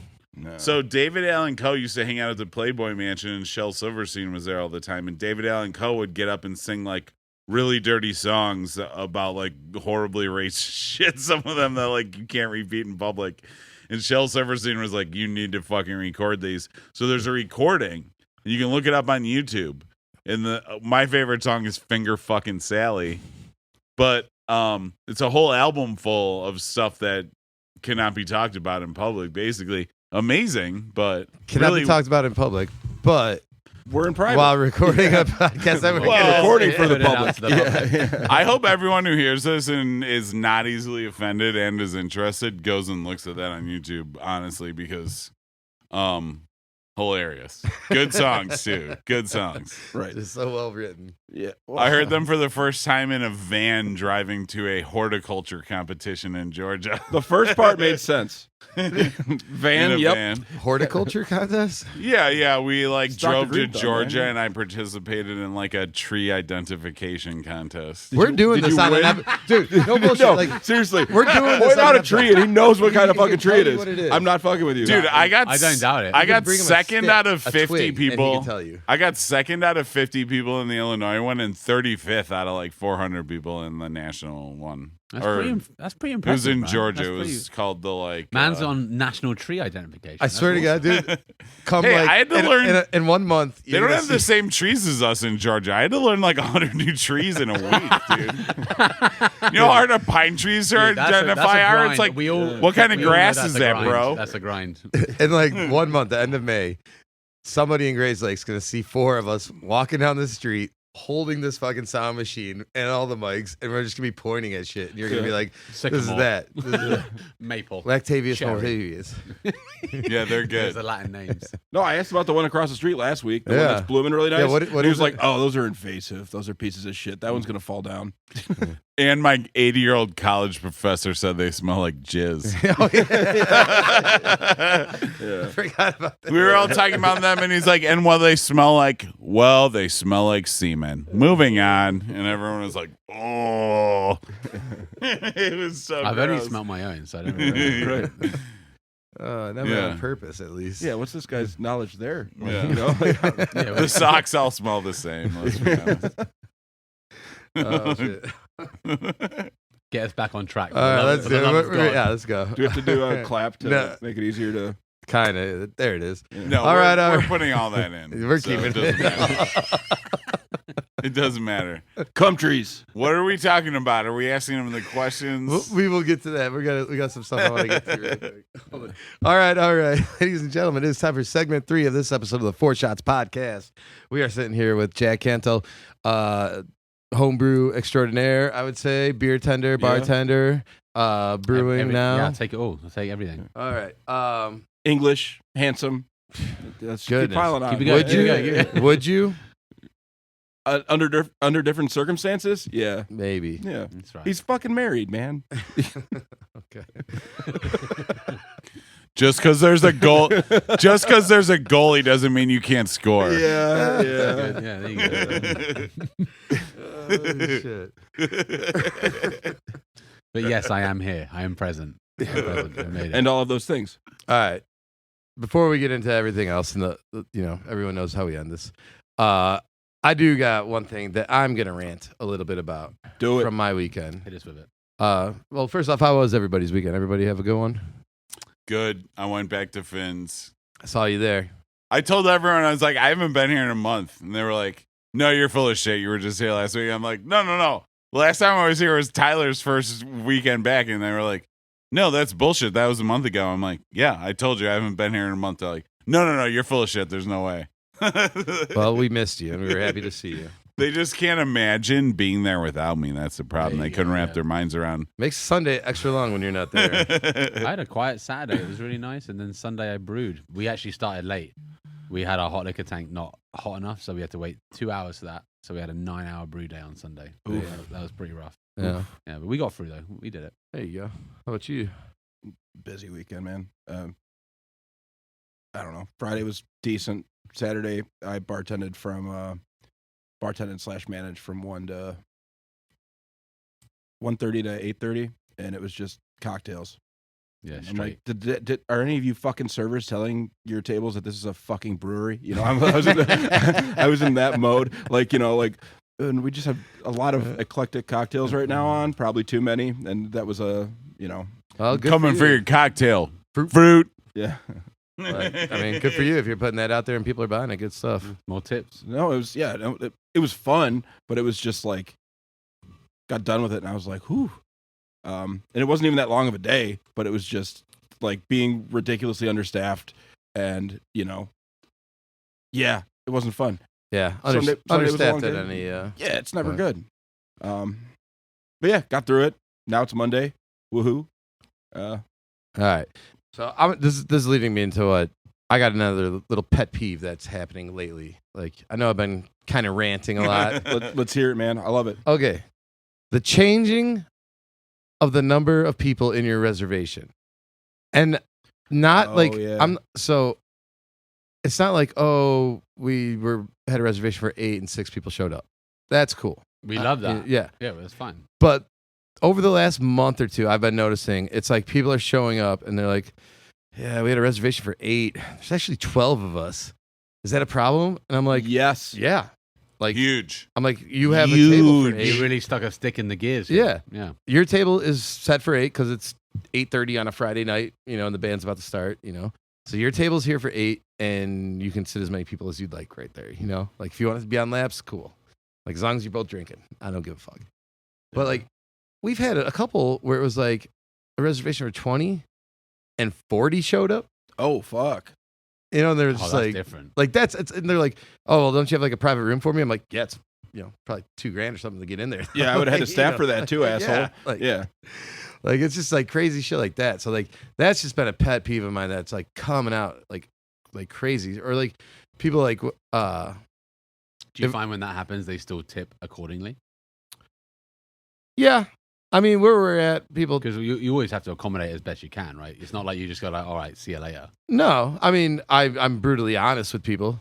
Like when we are on a sold out like show or whatever, it's not like we're selling tickets, but like you can pay for a reservation for your table pretty quick in there, right?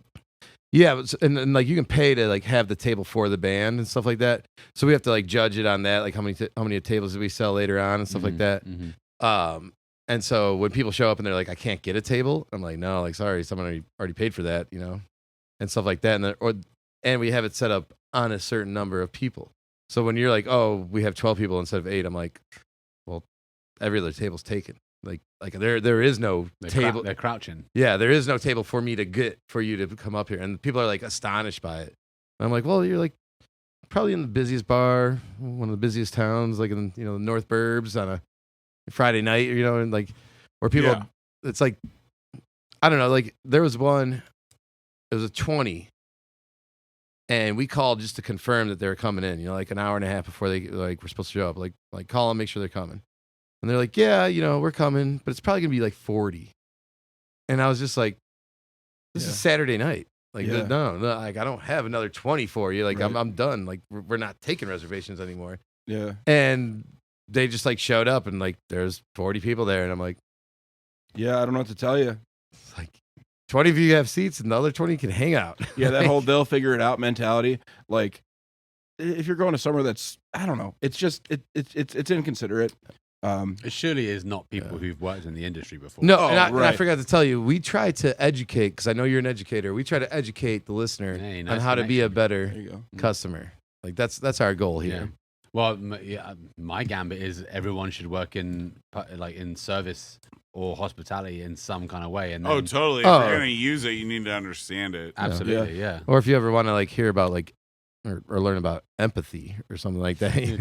This thing you're talking about though is like it's privilege. It's like oh, I just figured it's not just privilege, but you need to understand the reality of the restaurant business. Like at least a few days a week, you got to fill every table as much as you can, or you're not making money. There's no restaurant that just says like no one's empty posting. tables 7 days a week, and you can walk in any time. Yeah, that restaurant is closed. Any successful restaurant is packed at some point during the week. At least, and it's got to be at least like dinner time Friday and Saturday, and then at some point on Sunday or something, or they're not making any money. So people just don't even think it's like, what do you think they like pay rent for all this like fucking open space all the time for you to just like waltz in and the flip side is if they're not thinking about that. And their attitude is, well, we're bringing you 20 more customers, right? Then they're not going that next step and thinking, well, where are those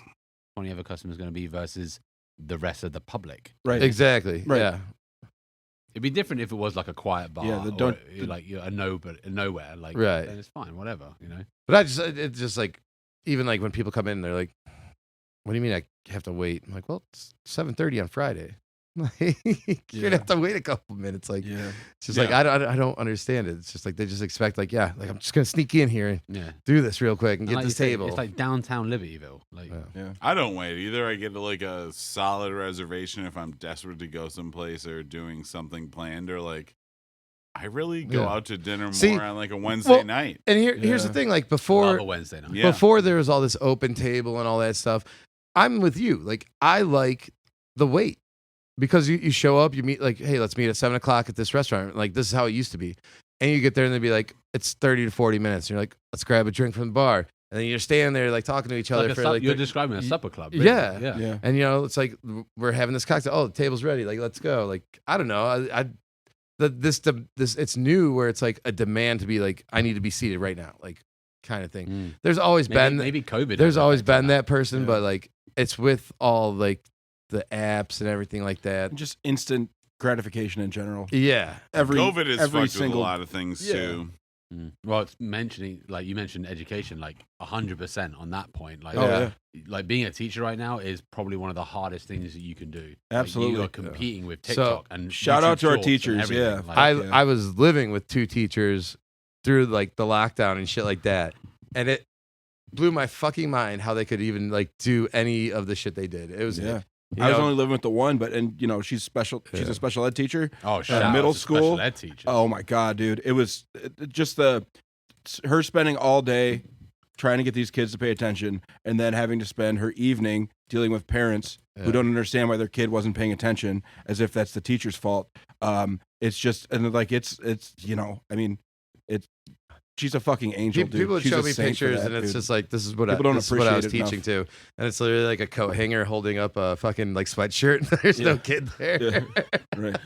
Yeah, I'm like, but that's how I am too. I Like, taught COVID. I taught to so many ceiling fans. You don't even understand. Oh yeah. yeah. Like the Right. amount of like top of foreheads I would be teaching to. You have to think about the other way Playing too, video though. Like, games or whatever while they're technically were- in, And I would call them out as well because I have 5th grade, so I didn't really care. Like I wasn't like upset by it, but I had to swallow the pill of I can't teach these kids the way I used to, and I'm not going to achieve half of what I want to. Yep. And Right. that's a hard pill to swallow as an educator. Yeah. Because your goal is to educate. It's not to like, get through the year.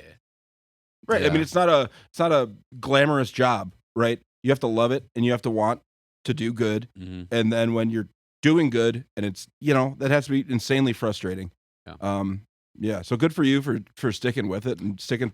I'm very fortunate. I'm in a good school with good kids and good families and good admin. Like everything is very well organized and well structured. Yeah. And provides me the opportunity to be the best teacher I can, which is like I'm very free form and engaging and exciting.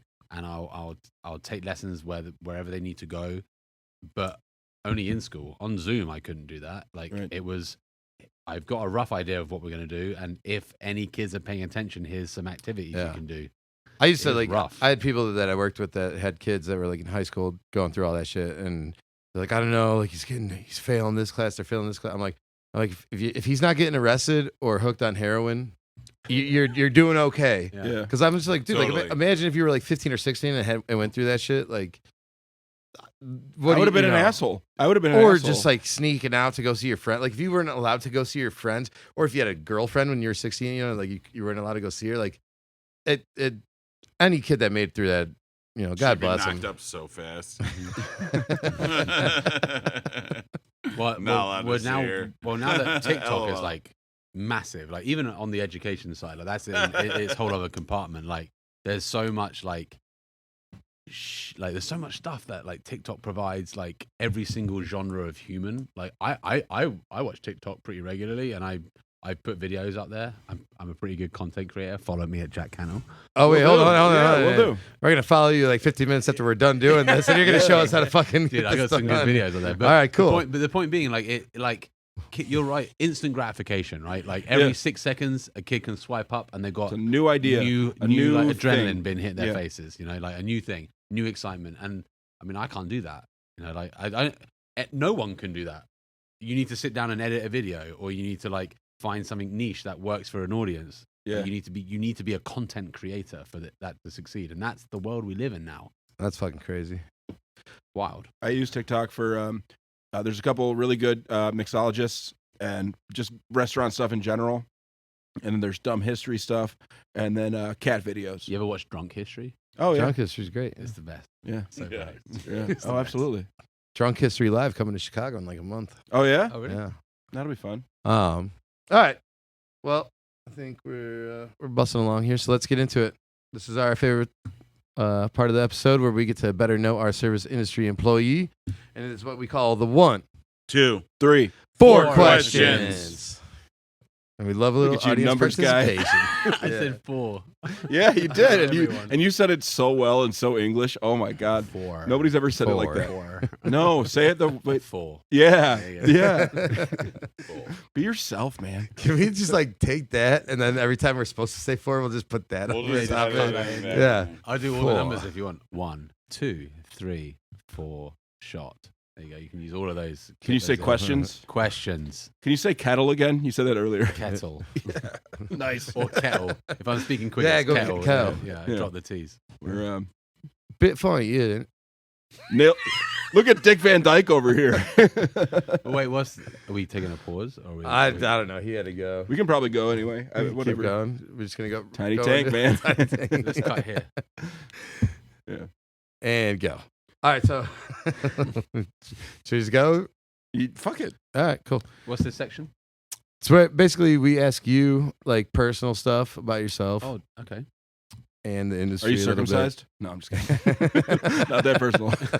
I plead the fifth. Yeah. Sorry. When you say personal stuff, I mean it's not that personal.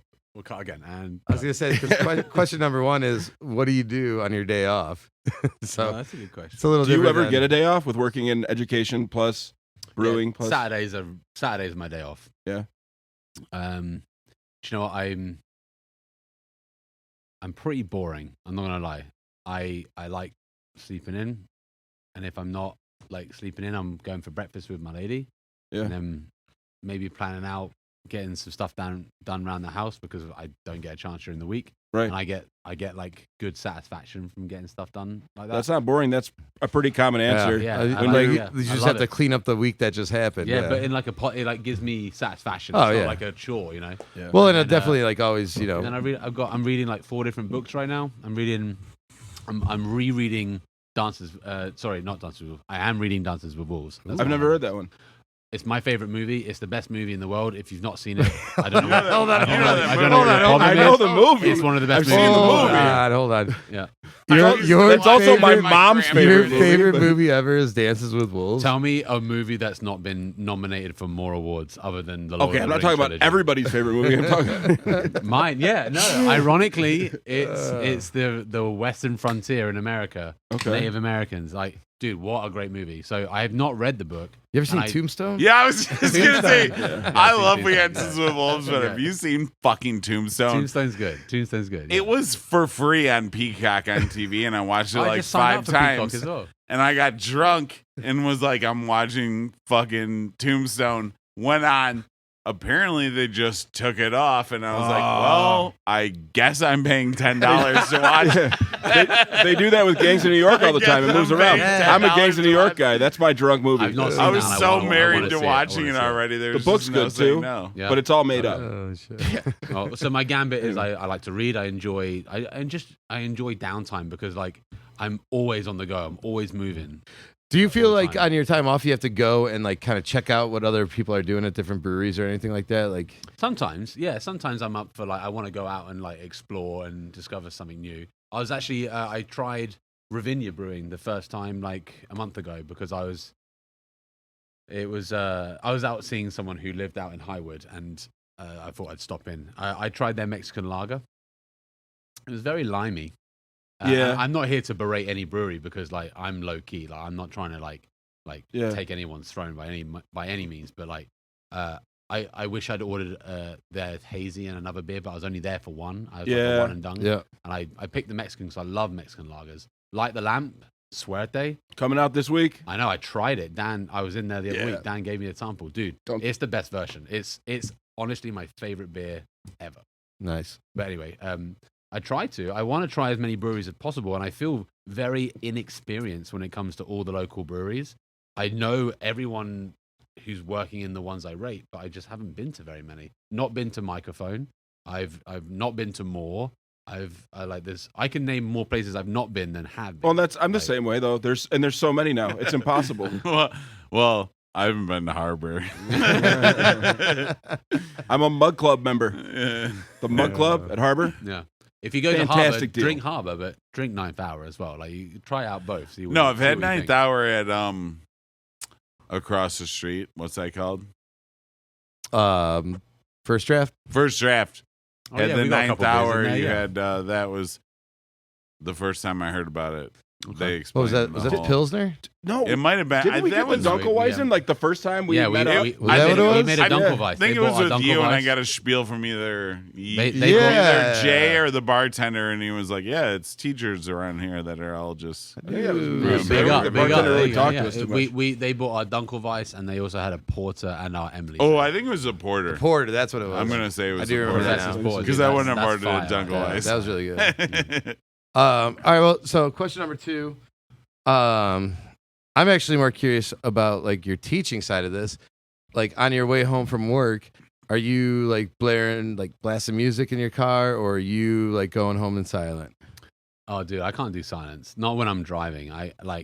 There's times where I want silence, like when I'm at home and I want just some peace and I'm reading a book or I'm like watching a YouTube video that's just on in the background. Like to me, that's silence. Yeah. But on the drive home, like I'm listening to Enter Shikari, some kind of like, that's like a British. I had no idea what you're it's talking post-hardcore emo, Okay. like thrash metal. I'm listening to like Red Hot Chili Peppers, like all Got a tattoo. all Nice. the time. Like that's my. It's got to be some kind of like music that hits me. Okay. Usually, Upbeat usually too, typically. upbeat, Yeah. like hardcore. Something that's. I don't like lo-fi music unless if I'm grading, then I'll do like some lo-fi or I'll do some classical because that's very easy to like focus on work. Right. Yeah. But if I'm driving and I'm like trying to get home or I'm going somewhere, I've got to have some music on for sure. You're pumping the fist I'm up pumping, to the ceiling. I'm yeah. pumping. Windows open, like I'm singing. Oh, I don't care. fuck yeah. All right. Well, here's a question we don't ask everybody, but Oh, I you feel so privileged. you teach which grade? I teach fifth grade. Fifth grade. How many 12-year-olds? We've only asked one other person this question. How many 12-year-olds do you think you could beat up before they overtook you? That's a solid question. Depends on the size of his class, right? Yeah, well, so fifth grade is 10 and 11. All right, so yeah. So 12 is like 6 and 7. We'll go 10 and 11. Like how many? No, maybe fifth we say graders? 12 to keep him Yeah, safe keep it- from. keep it- No, it's always at 6. Don't ask me about my kids. It's at 6. That's the age you turn. Okay. So in 7th grade, you turn 13. how many? Say, repeat the question. Like how many 12-year-olds do you think you could take before they overpowered you? That's a really good question. and we also I have wanna ask see- I wanna one at see a what it time, is not one at a compared, time. yeah. It's en masse, Like right? as like what's the number? If As they a all- group. Yeah, like But you like- also have It's to gotta consider their depend, age and their dude. mental Yeah, ability yeah, to yeah. form a team against you. You know, Okay. there's a lot that goes into this. You know, In how good are 7th they at grade, coordinating? I You think know? I think maybe 4 or 5. Yeah, I was gonna Oh, say. that's a lot Yeah. lower than the last dude, one. in 7th grade, Did we ask When Ralph you get this? Yeah. 12-year-olds coming at you and they're organized potentially and they're all hitting Right. different Are they spots. union or non-union? Yeah. Yeah. when Have I they- was have they 12, all I hit went from puberty? 95 to right. 150 pounds in like 4 months in the middle of school. Because I remember my Just one teacher- day. When you was, Ah! Well, no, they Ow! had, you, Ow! Ow! they had you do your height and weight like twice in gym class, you know? And I went from like 97 to 147 in like just 1 year of school. Yeah, they thought I had diabetes when I was in 6th grade because I gained a shit ton of weight, but I also got a lot taller. They didn't think about that. I was a fat kid though, Stretch it so out, it was stretch a it out. valid concern. There you So I had to go pee in a cup. Yeah, Yeah. didn't have diabetes, just a fat kid. I'm No gonna Beatles. settle with 5. I reckon I 5? could take 5, and then if there was one more added, then I'm in trouble. I might be scrapping. Okay, It depends on what he's allowed to do to KO them too. Like, does Dude, he have it's to a stab fight to the them? death. Yeah, It's it's a no fight to the holds death. barred. prison rules, Yeah. dude. We give them each a mop that they break in half. Yeah, there you Yeah, go. but I'm if I had actually a like- prison shank, I'd be like murdering them one by, you know what I'm saying. You went straight to murder. That's Yeah. what you did. I was Well, thinking that's what I'm fighting them saying. off. Like, you went, well, I if I had can to kill each them one. to get them off me, it'd We're be not different asking than how many just- you could decapitate, man. It's If they were just like the putties Beat in a in fight. Power Rangers, and I could just kick them in the chest and they Dude, disappear. I have a picture of myself Power that, Rangers. like, Shout out. in my mind. I'm like Yeah. Neo from like fucking Matrix, just spinning in a circle, just knocking kids out left and right. I was envisaging more like The you got like bunnies. people like dogpiling you. That's what I was kind of. I think I'd try to talk him down first. Oh, here's a good one for your listeners. Well, Jay's gonna lose this one. guys, ow, guys, ow, guys. Here's a good one for your listeners. Dog piles in the UK is called a bundle. So when you're at school and everyone like jumps on top of each other, you'll hear one solitary voice go, "Bundle!" And then every dude will come from every corner and jump on top of that one dude, and it's a bundle. That's what games are like over there. That's the only game we play. Oh, And soccer. We play that too. We're pretty good at that. Oh man, I heard about a family wedding once. There was a dog pile, and when they all Do you mean a got up, bundle? there was a dead guy at the I bottom. think you mean Oh, I think. Why? What? Okay. Wow. All right. Wait, take a perfectly fun thing and We were ruin talking it. about bundles, and now we're talking about Yeah. death. Yeah. Yeah, well, it was. He brought up Irish, murder so- and death in like 2 minutes. you all right, man? Something on your The mind? laugh said no. Whatever. I'm the editor. Is there a question 3? There is. There Oh, is. we got 2 more questions. Let's go. God. Trying to remember question 3, honestly. Now. Love and hate about the industry. There we go. Mm. Jesus Christ. I'm still thinking about the yeah. dead guy at the end of the bundle. Please start using bundle like. Oh, in yeah, your, dude. In your common It's vernacular. like what they Fuck said. it. Bundle up. Yeah. Yep. I should have done this whole like episode in an English accent just to Yeah, fuck with you the whole time. I wouldn't have been here very long. Yeah, that wouldn't have been annoying. What if he did his whole Are you episode? going to continue this, or are we going to? All right. Could you do a Chicago Southside accent for the rest of the show? Try. It's not very good. See, just now gotta that, talk with your that throat would and a little sell. bit of this, little bit of Oh, that. that's great. Yeah. That's Minnesota, asshole. See, I can't do it. No, I'm just fucking with you. How funny would that have been though if I just did like an English accent and he did a Southside accent? Depends the on whole who you time? ask. I think some people. But I would actually, if we both done it like perfectly, it would have been great. Yeah. Well, we're gonna take some Would have classes. been a lot we're of gonna learn how to rehearsing. do this, and you Yeah. know, come episode 50, we got it. I can't do the R's. Like when you say like, And then you'll like come back on burger, and we'll just mock you. burger, Burger. burger. just pinch Like, your throat. Well, you push your tongue Burger. up, so you make a Yeah. burger, Yeah. and I go burger, and like open my tongue out. Hardest sound you guys do. Burger? Burger, like the R's. Like you got to sound like you're like kind of stoned to do it. Like burger. Bro, can I get like one fry and a burger? Is that good? You nailed it, dude. You fucking nailed it. That's good. Now try and do me. You were gonna say that. Can I get some I fries? got and a one burger? fry and a burger. Oh, that was pretty good. That was pretty good. That was pretty good. No, I'm not. That was not good. Yeah, fucking lost it. Second and a half. Let's hear it, Pat. Burger. Oh, yep. All right. Perfect. Now, and now, now how I do it. the other way. Bagger. A little Australian. Evan. That was all right. Yeah, it was pretty Australian. But It was. I apologize. sincerity is not in this podcast.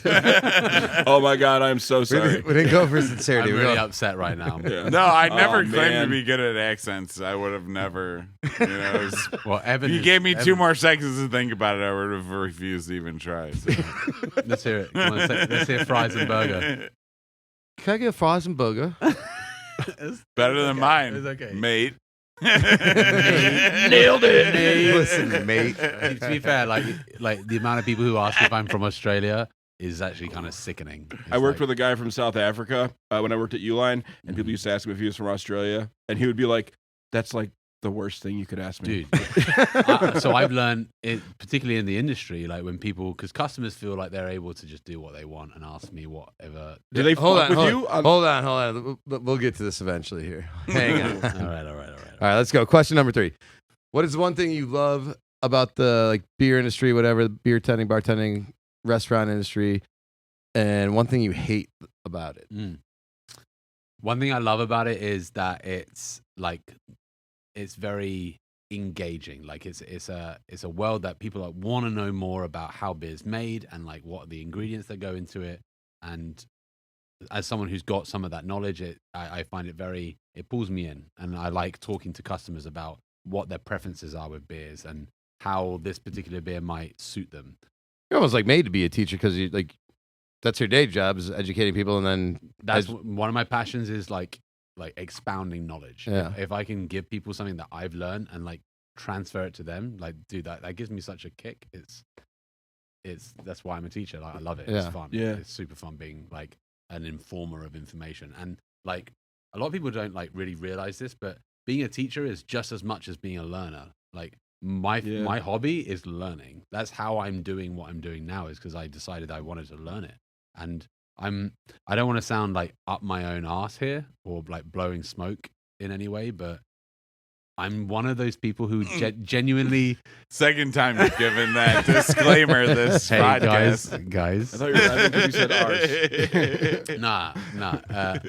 I'm one of those people who, when I try something, and if I have any kind of like inclination to be good at it, I grab it and I go as hard as I You can. fixate, and you want to be not and necessarily the best, but you want to be the best you can be at it. and that might look different for each different person, and I want to be the absolute best I can be at it, and it fixates me, and it helps being a teacher, because if I need to teach something new or something that I'm unfamiliar with, I can fixate and learn and like gain everything I can from all the ways I know how to learn, and then I Yeah. get a chance to deliver it to like kids who are like up for it and excited and like think I'm cool, like easy. It's like easy to teach sometimes. Like it's silly. Yeah.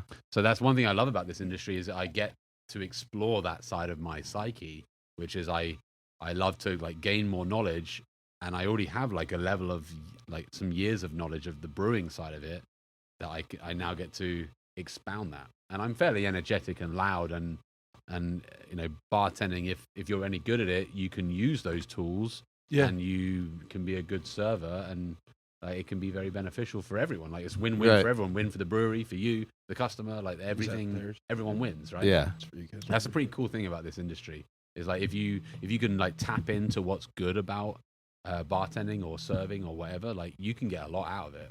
Yeah. Oh, absolutely. And like, I mean, I feel like I have a very good knowledge about certain things, but like, it also humbles me at the extent that I don't know about any of like the industry stuff, like whether it comes to beer or anything like that.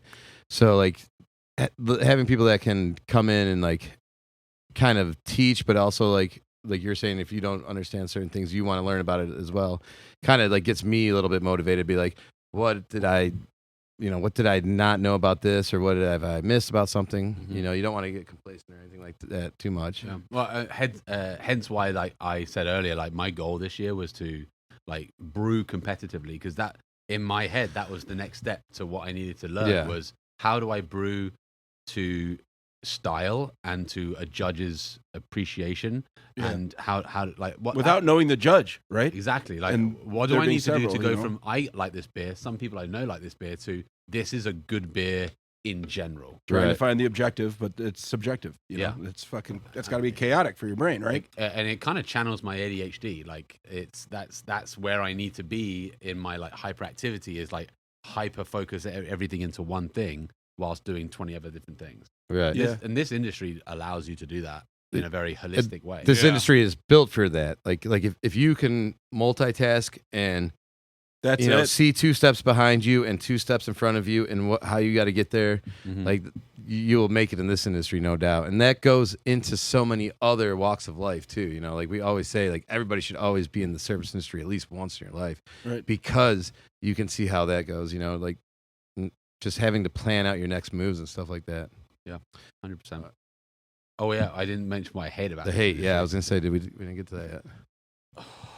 Do you know what? I don't know if there's anything I actually absolutely hate about the industry. There's some things I really don't like, and there's multiple of them. We take that as well. Yeah. Okay, I'll deliver the couple of things I really don't like. I Why is it families with strollers? Yeah, I get that. Yeah, that's not fun. I don't like doing that. I'm in a little niche world where I don't have to worry about that in the role Yeah. I'm in right now, but have had to previously. I think the one that sticks out the most, and maybe this is just a small thing, but it's just the physical labor at the end of the day. Like, I go home, I'm sticky, I'm sweaty, I smell like beer, I'm tired, my feet hurt. Like, yeah, I've made good money, I've had a good time, but like I am running on zero. Like, Yeah. if I don't shower and go to bed immediately, the next day's ruined, and I can't bounce back. And like, as you say, as a teacher, like I need to be able to finish a shift Yeah. and then recuperate and then get up and teach the next day for like 8 hours. Right. And then potentially go into the brewery and keg a beer or clean a fermenter or do something. Like I need to be able to function. Are you bartending right now, like after school hours, or? Yeah, I'm bartending Wednesday nights, bingo nights. Yeah. At Harbour, it's packed. Like I'm like you. I'm slinging cocktails for at least half the night, and like it's just physicality. Like it's different to just pouring 4 beers. There you go. Here's your beer. Enjoy it. It's like now I'm doing a couple of beers and 4 cocktails, and then the next one I'm doing 2 more cocktails, and like it. Although it's minor, if it's repeated, like that does wear you out. Yeah. Oh, without a doubt. And like when I was at Light the Lamp, I was doing Thursdays and Saturdays because my schedule allowed it. When I was at Black Lung, I was doing Fridays and Saturdays because my schedule allowed it, and it was right down the road. Now here at Harbour, because I'm brewing now, and that's one of the main reasons I left Black Lung, was I was offered the opportunity to brew and create. And you know, I love money and I need money because teaching doesn't pay particularly well. Right. Even in the district I'm at, which is nice. Like I still need to brew on the weekend and pick. Like I can still earn great as a bartender at a busy bar. Right. And Wednesdays was the only night available. So, and that's also one of the greatest things about this business is that you can supplement anything like that. Like if you get 1 or 2 nights at a decent place, like it can double my pay packet. almost, yeah. Pay packet? I've never heard that. You know, Paycheck? Pay packet. I'm sorry. I'm not trying to make. I just. Well, you just did. Stop being Well, racist. yeah. Jay. Well, you just did. Burger. But yeah, that's one of the things I hate is just the lethargy, like the absolute Bad. like running on zero. I was gonna Yeah. say, should we all do the Foster's like commercial real quick? Foster. Yeah, one of England's proudest creations, I Foster. think No. it's Australia, no? Is that right? Yeah. Isn't it? Bruh. Sorry, man. No, We're I- fucking assholes. English jail. I knew we'd get here. But not, Here we I was gonna are. say, but not even like on the bartending side of it, like brewing too. Like if you're carrying 50-pound bags of malt and stuff like Oh, that. yeah, like I said, like yesterday was a 9-hour brew day. Like Yeah. I was kaput. And then I get home and my wife's like, "Do you want to go to Menards so we can pick out new door handles for our kitchen?" I'm like, "Yeah, I'll do it, but I won't be very much use. I will Yeah. follow you around and like Right. I was gonna carry say, stuff." Be like walking all a I'm dog gonna a little be bit, able to you know? do is save big money at Menards. Do you like I'll grab another. Well, yeah, the upshot is the Drink the rest of your hazy. fatigue. Fatigue is the one that gets me the most. And like, do you know, that's some people don't even see that in this industry because that's all they Oh, do, man. and like they're used to it, and that's fine. But dude, like, my body's broken right now. Like I've had back surgery 2 years ago. My damn. shit's all messed up. But Yeah. when I moved back out to this area, I'm getting old, man. But when I moved back out over here, I was working Thursday night at one spot, Friday morning at the next, Friday night at the other one, and like so it was basically Thursday night, double Friday, double Saturday, double Sunday. wow. And- Dude, I do not envy that. Monday would come around and I would just sleep all I was day, gonna say, and I'd that be doesn't count. and I'd be like yeah. hurt, like And you literally. probably wake up at like 1-2 o'clock in the afternoon. Oh yeah, and then I didn't get off the couch. Like my legs were just done, Wow. and so I was like kind of wondering. I'm like, why do my legs hurt so much? And I put on a pedometer on one of those like Saturday doubles. How many steps you doing? Dude, it was 31 miles. 31 miles. I did a marathon on a Saturday. Walk like just bartending. Oh my god. Oh, sure. Like Yeah. If you're walking constantly, if Dude, you're moving constantly you got- for an I'm entire wearing day. Yeah, I Hoke- figure it's look, like I'm wearing 14 Hokers right now. hours. These are foot support shoes because I like stand in a brewery for 9 hours. That's pitched floors. Yep. And then you're a bartender, bartending back and forth. I don't sit down when I teach. Yeah. I feel you, man. Yeah, so No joke. I definitely understand that one. Like the breaking down of the body. Just even I got carpal tunnel now from doing this. Yeah, For- yeah. yeah. Or that one, yeah. Yeah. That's a good Oh, one, yeah. yeah. You ever get a hand cramp while you're pouring? It's so fucking weird. I'm like, this shouldn't be happening. Yeah, I mean, I'll just wake up in the middle of the night and just be like, Yeah. think I'm having the like the widowmaker that's Yeah. just coming. Yeah. It's like, oh no, it's just Helen, carpal I'm tunnel. coming. Yeah. But okay, What are we trying here? what are we trying here? New Glarus 30th anniversary beer, Belgian quadruple. Jesus. Belgian quads. I haven't had a Belgian quad in like 3 years. They're fucking great. And I'm sure this one's going to be fucking killer. Mm. I'm almost like nervous Smells to try like it. delicious super glue. like plum and Delicious super Funyuns. It's Wait, like plums. It's it like is really raisins plum, yeah. and plums, isn't it? In it. That's good. Ooh, He's taking the burden off of us by making fun of himself. it's got like a little banana on there too. Yeah. Let's Definitely banana and spice. Yeah. Lot. It's like Very- banana. Overall, It's almost like pretty- banana Very bread. aromatic. Pretty You say banana bread? dry mouthfeel Yeah. though. It doesn't feel too sugary, but Mm. I feel I taste a lot of yeast character. All right, let's rank it 1 through 10. What do you give it? That's a solid beer, dude. That's all pretty good. Yeah, I'd probably give it a solid 8. Honestly, there's just no flaws with it. That I'm gonna give it an 8.1 because I was just gonna go 1 point higher than 8.2 Whistler. for me. Ooh, 8.25. damn! Oh, damn. Yeah, this is Numbers this guy is- over here. This is a quality beer. You can get the That's caramel great. notes in That's there. great. 10.5%. I'd say save this 3 years. Mm. It'll be something insane. Nice. But this is really good because there's really not any harshness to it that you could No, get that's- from that's sweet a and high gravity caramelly. beer. You know, I have a 2010 Bigfoot from Sierra Nevada in my fridge. Damn. Oh.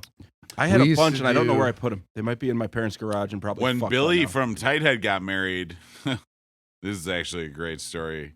I can't tell the whole Wait to thing. big it up probably. before It's you deliver it. Yeah. But We're gonna we- just make sure to bleep that name out too. oh well, so we went to this hotel in Indiana because it was not far from Three Floyds. But basically, Three Floyds that night decided I've they were been to Three closing Floyds. an hour plus early because they weren't busy. So we left Pete's. Like we had a rented van and everything, and we were at Peace in Bucktown in the city, and left to drive to Three Floyds. And on the way there, they like called in to see what was up and discovered that they had closed early. So it was ugly. I mean, it was a lot of guys like screaming and yelling and all that kind of stuff. Three Floyds is closed. Damn it. We went back to the hotel room, and they got a huge hotel room with like 5 beds and a hot tub, and there was lots of nudity. The whole thing was Duty. pretty, honestly, but Guys ended up I doing mean a that by bundle. hanging out I with like other this dudes story. that are naked. Okay. So- We're Wait, probably you gonna have to said- block you a said lot of 5 that. beds? No. 5 I'm beds just getting for warmed 10 up. dudes and I'm one gonna hot mark tub. that. That's the third segment at like 38 minutes. Well, the point of this story was supposed to be that Billy had the Beast Grand Cru from Avery, and it was like Oh, I a got some Grand Cru. That's 98. good. It was like a 98 vintage 22 ounce bottle, and we drank it there. But then also one of my best stories of all time. We all. We'll keep this part. Wait, Yeah. that's fine. We can So drop it in there. everyone It's else too starts passing out. Jason's passed out. Billy's everyone's like passed out everywhere, and I'm here and I'm like, well, fuck, I need some snacks because I never done before and I was having a great time. So I wander out into the hotel lobby and it's fucking like Gary, Indiana. It's sketchy as hell. So there's a cop at every hotel. Yeah. And I was like, how do I get to the gas station? I need to buy some snacks. And then, they look at me like I'm crazy. And they're like, well, walk a mile down this road or take a left here, then 2 blocks and take a right, and then a left, and then another block and take a right, and then a left. And I'm like, okay, so I'm just high as shit and just like stumble out the front door. And a couple minutes later, the cop comes up behind me. And he pulls up in this fucking cruiser and he's like, hey, hop in. I need to get some chaw anyways. Fuck yeah. So Fuck yeah. I'm just like, You jumped in the back seat of a cop car? having a great, no, the front seat. front Oh. seat. Nice, Oh. dude. So I jump They in the normally front don't let seat. you do that. Check your privilege, sir. Yeah. Check your privilege. I jump in the front seat and there's like a laptop computer mounted on a rack and like a shotgun like touching my leg. Yeah. Are you sure that's a shot? And I'm like, yeah, yeah. I'm like, let's go to the Shotgun gas digging station. into my hip. So we go to the gas station and he goes up to the counter and gets like a skull, Yeah. I go in, I buy like 4 different packs of cigarettes. I'm like giggling my ass off. I'm buying like Reese's peanut butter cups and M&Ms, and I'm like buying chips, all these different cigarettes and all this kind of shit. We get back in the car and he drives me back to the hotel. And I like run in with like 3 grocery bags full of snacks and tobacco. And I'm like, hey, thanks a lot. And he's like, yeah, have a good night. That was the first time I ever did. Oh my goodness. Question. You had one. What are we at? Question 4, right? Is that where we're at? Holy Yes, shit. sir. Jeez. He took a left turn there and just like. That's one of my favorite stories ever. I Oh, we're literally, definitely. like, We're snorted definitely. and then got in a police car with a policeman like 5 minutes later. And all my friends were just like passed out of sleep. I'm like, yeah, I'm just going to go jump in a cop car at 1 a.m. in Gary. And they're like, fine. And Gary too. Yeah. Like holy shit. All right. Yeah, it was gross. Question number 4. Oh, okay. Yeah. If you had one piece of advice to give to a listener of this podcast, whether they work in the industry or probably don't work in the industry, what would the advice be to make them a better customer? Oh, a really good question. Thank you. Told you guys. Oh, I had to think about that. I'm trying to differentiate between whether it's an interaction with me or an interaction in general. I think like if you as a customer go into any place, you should just treat the person who serves you as someone who is serving you, i.e. they are someone who's doing this because they like either enjoy it or they need the money, right? Like that's why you get into service is because like it's a fun industry. You can be involved. I feel like one way or another, most people that end up in it is because they need the money and then they just enjoy it. Then you find out. You find because the people who don't just quit, right? Yeah. I was at B-Dubs yesterday after my shift. We went door handle shopping. We hit B-Dubs, and my wife pointed out that I kept calling the server sir, and she said, you said you called him sir like every interaction. And I turned to her and I said, anyone who serves me is called sir. Yeah. Because to me, like, that's indicative of this person is like taking time out of their day, and part of their job that they've signed up for is serving other humans. And I am one of those humans right now. Yeah. So I'm going to give them the respect that they deserve. Sure. Which is they're about to serve me food and drink and give me recommendations. Like that's a part of human society that's so unique. That's a great answer, actually. Like, Yeah. too. I don't know if we've heard anything like quite in depth like that. Like, Just treat everyone with respect, and that's like with titleship and just decorum and manners. Like, why would you be rude to the person who's serving you? Like in a weird way, they got power over you, and I never see it like that. But like, why would you be rude to someone who has influence on what you're about to eat and drink? You give them the respect that is required of another human, because they could mess up. Well, I was gonna say it's like the old mafia thing: fear or respect. Yeah. What do you want? You got it. Yeah. One. I mean, like they are gonna hand you stuff you're gonna put in your body for one. Yeah. But also, like they don't need to be here. They could be in school, or they could be like like struggling to make ends meet, and they're here. Like why would I make an effort to make their life worse? That messes with my head sometimes, because like I encounter it. Like people don't talk to me in a particularly respectful way sometimes. Right. And I'm pretty rambunctious. Sometimes I'm not afraid of calling it out, because like, what have I got to lose? Like Oh, that's what I do here. Well, I'm going to go back up house anyway. Well, and let's go right into this. Like, so we were kind of talking about, well, first off, thanks again for being on the show. We're here with Jack Cantle. Very good again. Got it. From Ninth Hour Brewing, Harbor Brewing, and a grade school And somewhere around White here. Heart Brewing as well. That's my little home brewery. There we go. Yeah. What's it called? White Heart Brewing. Nice. Oh yeah. If you want to give a shout out to yourself on anything like Instagram, anything like that. Follow me on TikTok at Jack Cantle. I don't have any other socials other than follow Ninth Hour Brewing on Instagram, at White Heart Brewing on Instagram as well. I post every time I brew, which is always, I'm brewing like once a week or twice a week now for competitions. Cool. Very cool. Okay, so we were kind of talking earlier, and you were saying like, because you're obviously a foreigner in this land. Jesus Christ. With a great Keeps accent. pointing it out. You obviously don't belong here, so what the fuck, dude?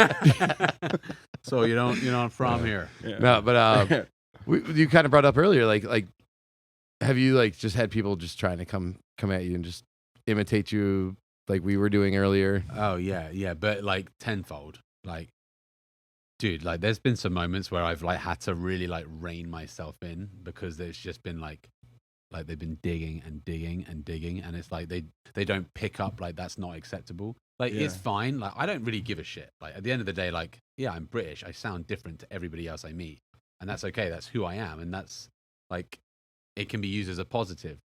But there are those people who will just like keep doing it, and they'll do it in a negative way. It's never to celebrate me or the difference or some kind of connection they have. It's to just be like, identify the difference and then belittle. And you'd be surprised, like that happens relatively often.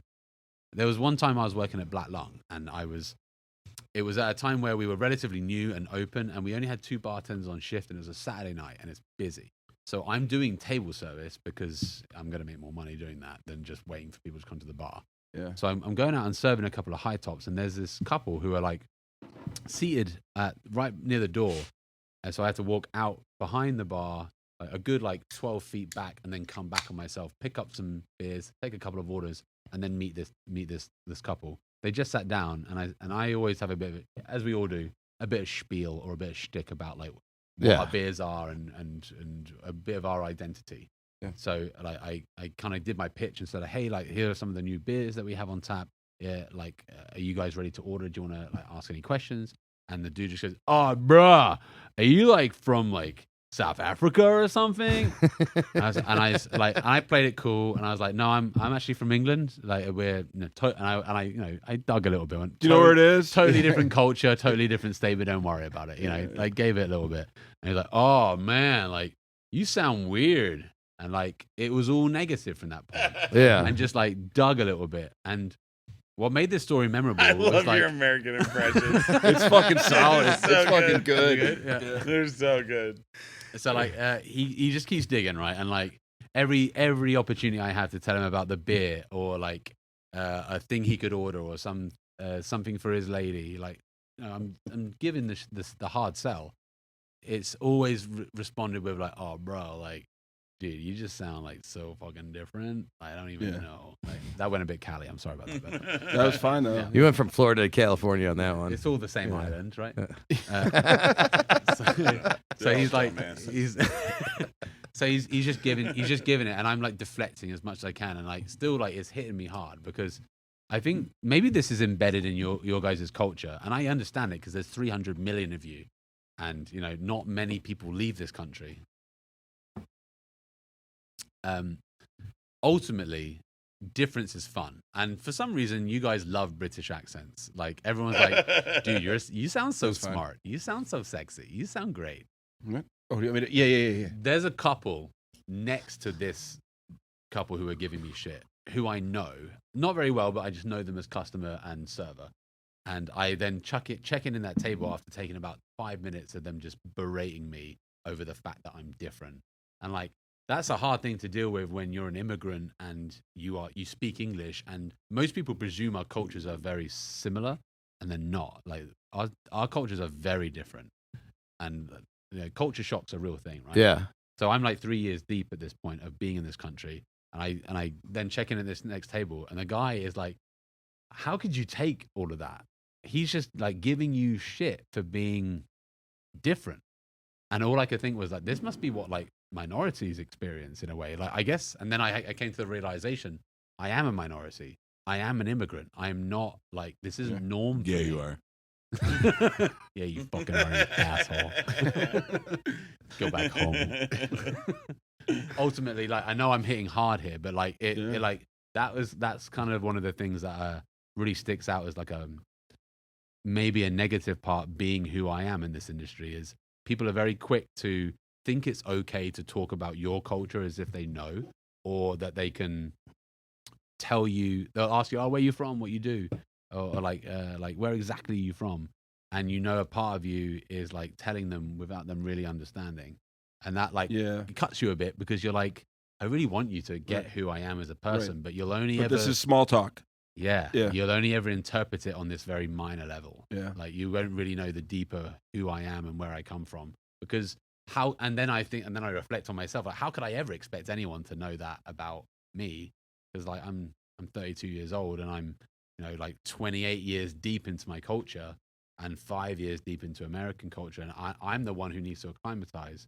But is the well, I don't know if you need to say you need to acclimatize. It's just more, you know, the more there is discussions about things like what we're doing today, you know, the more there is discussions about differences and opinions and experiences, then the more people become able to, you know, they become able to understand where the other person is coming from, which is what I was kind of saying earlier on the show. Is like one of the great things about the service industry is that it does show you empathy and teach you how to be empathetic, because you see everything from someone else's point of view. You know, you're going to interact with an accountant, a bus driver, you know, a postman, like people from every different like backgrounds, walks of life, everything like that. Yeah, you will encounter so many different cultures. Yeah, and that's only customers, and then throw in the people you actually work with and stuff like that.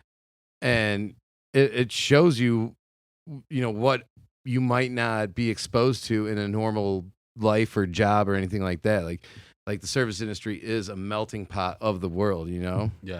And and I'll round off that story by saying, like, it's not like I got so affected by that I quit. Like, I still bartend because I love it, and I get to connect with new people and have the potential to teach them my culture, or I learn more from American culture or specifically Midwestern culture.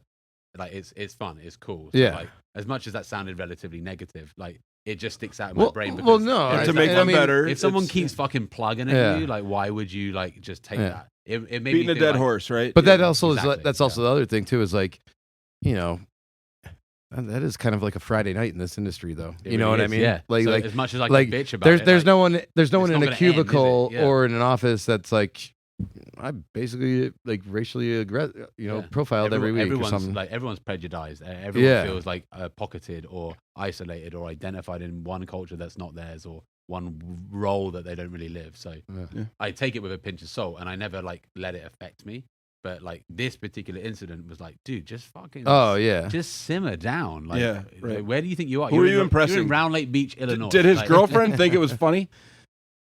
I think sometimes she was laughing, but sometimes she's like, whoa. Yeah, they're just like laughing out of pity, like, oh, this is what he does. Yeah. That's why I mentioned the couple next door, because they ended up like being like, dude, you shouldn't have to take shit like this.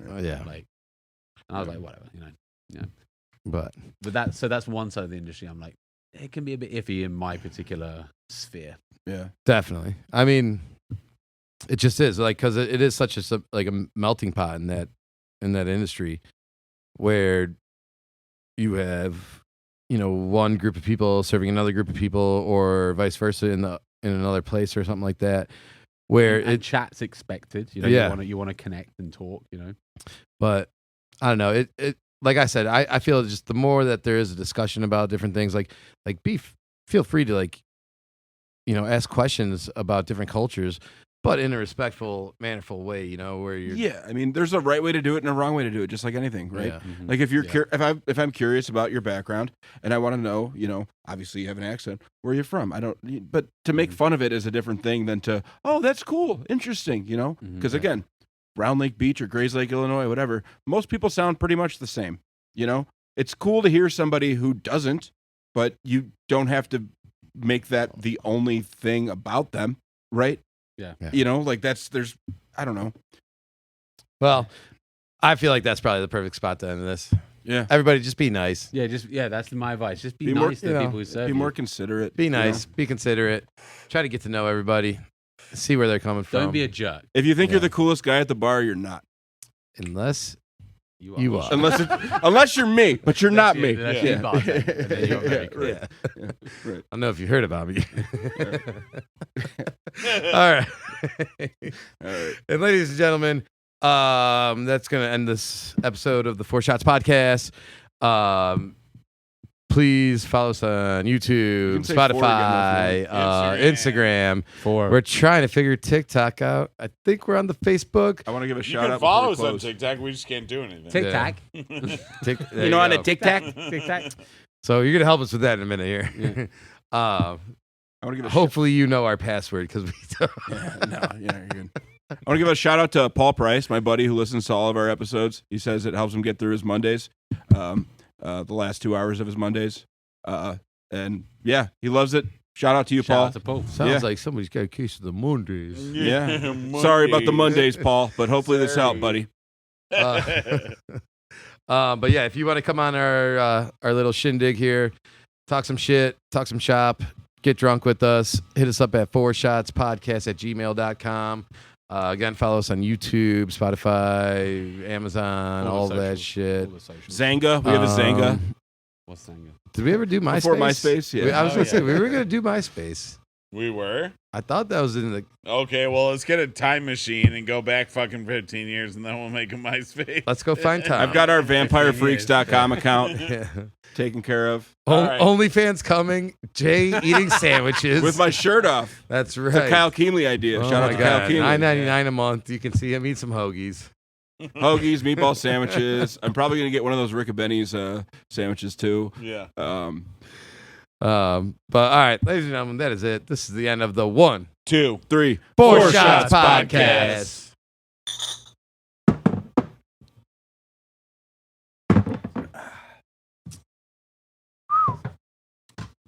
We went a I have a question. little long on that one. That's fine. It was good. So you said you're a multiple books at a time reader?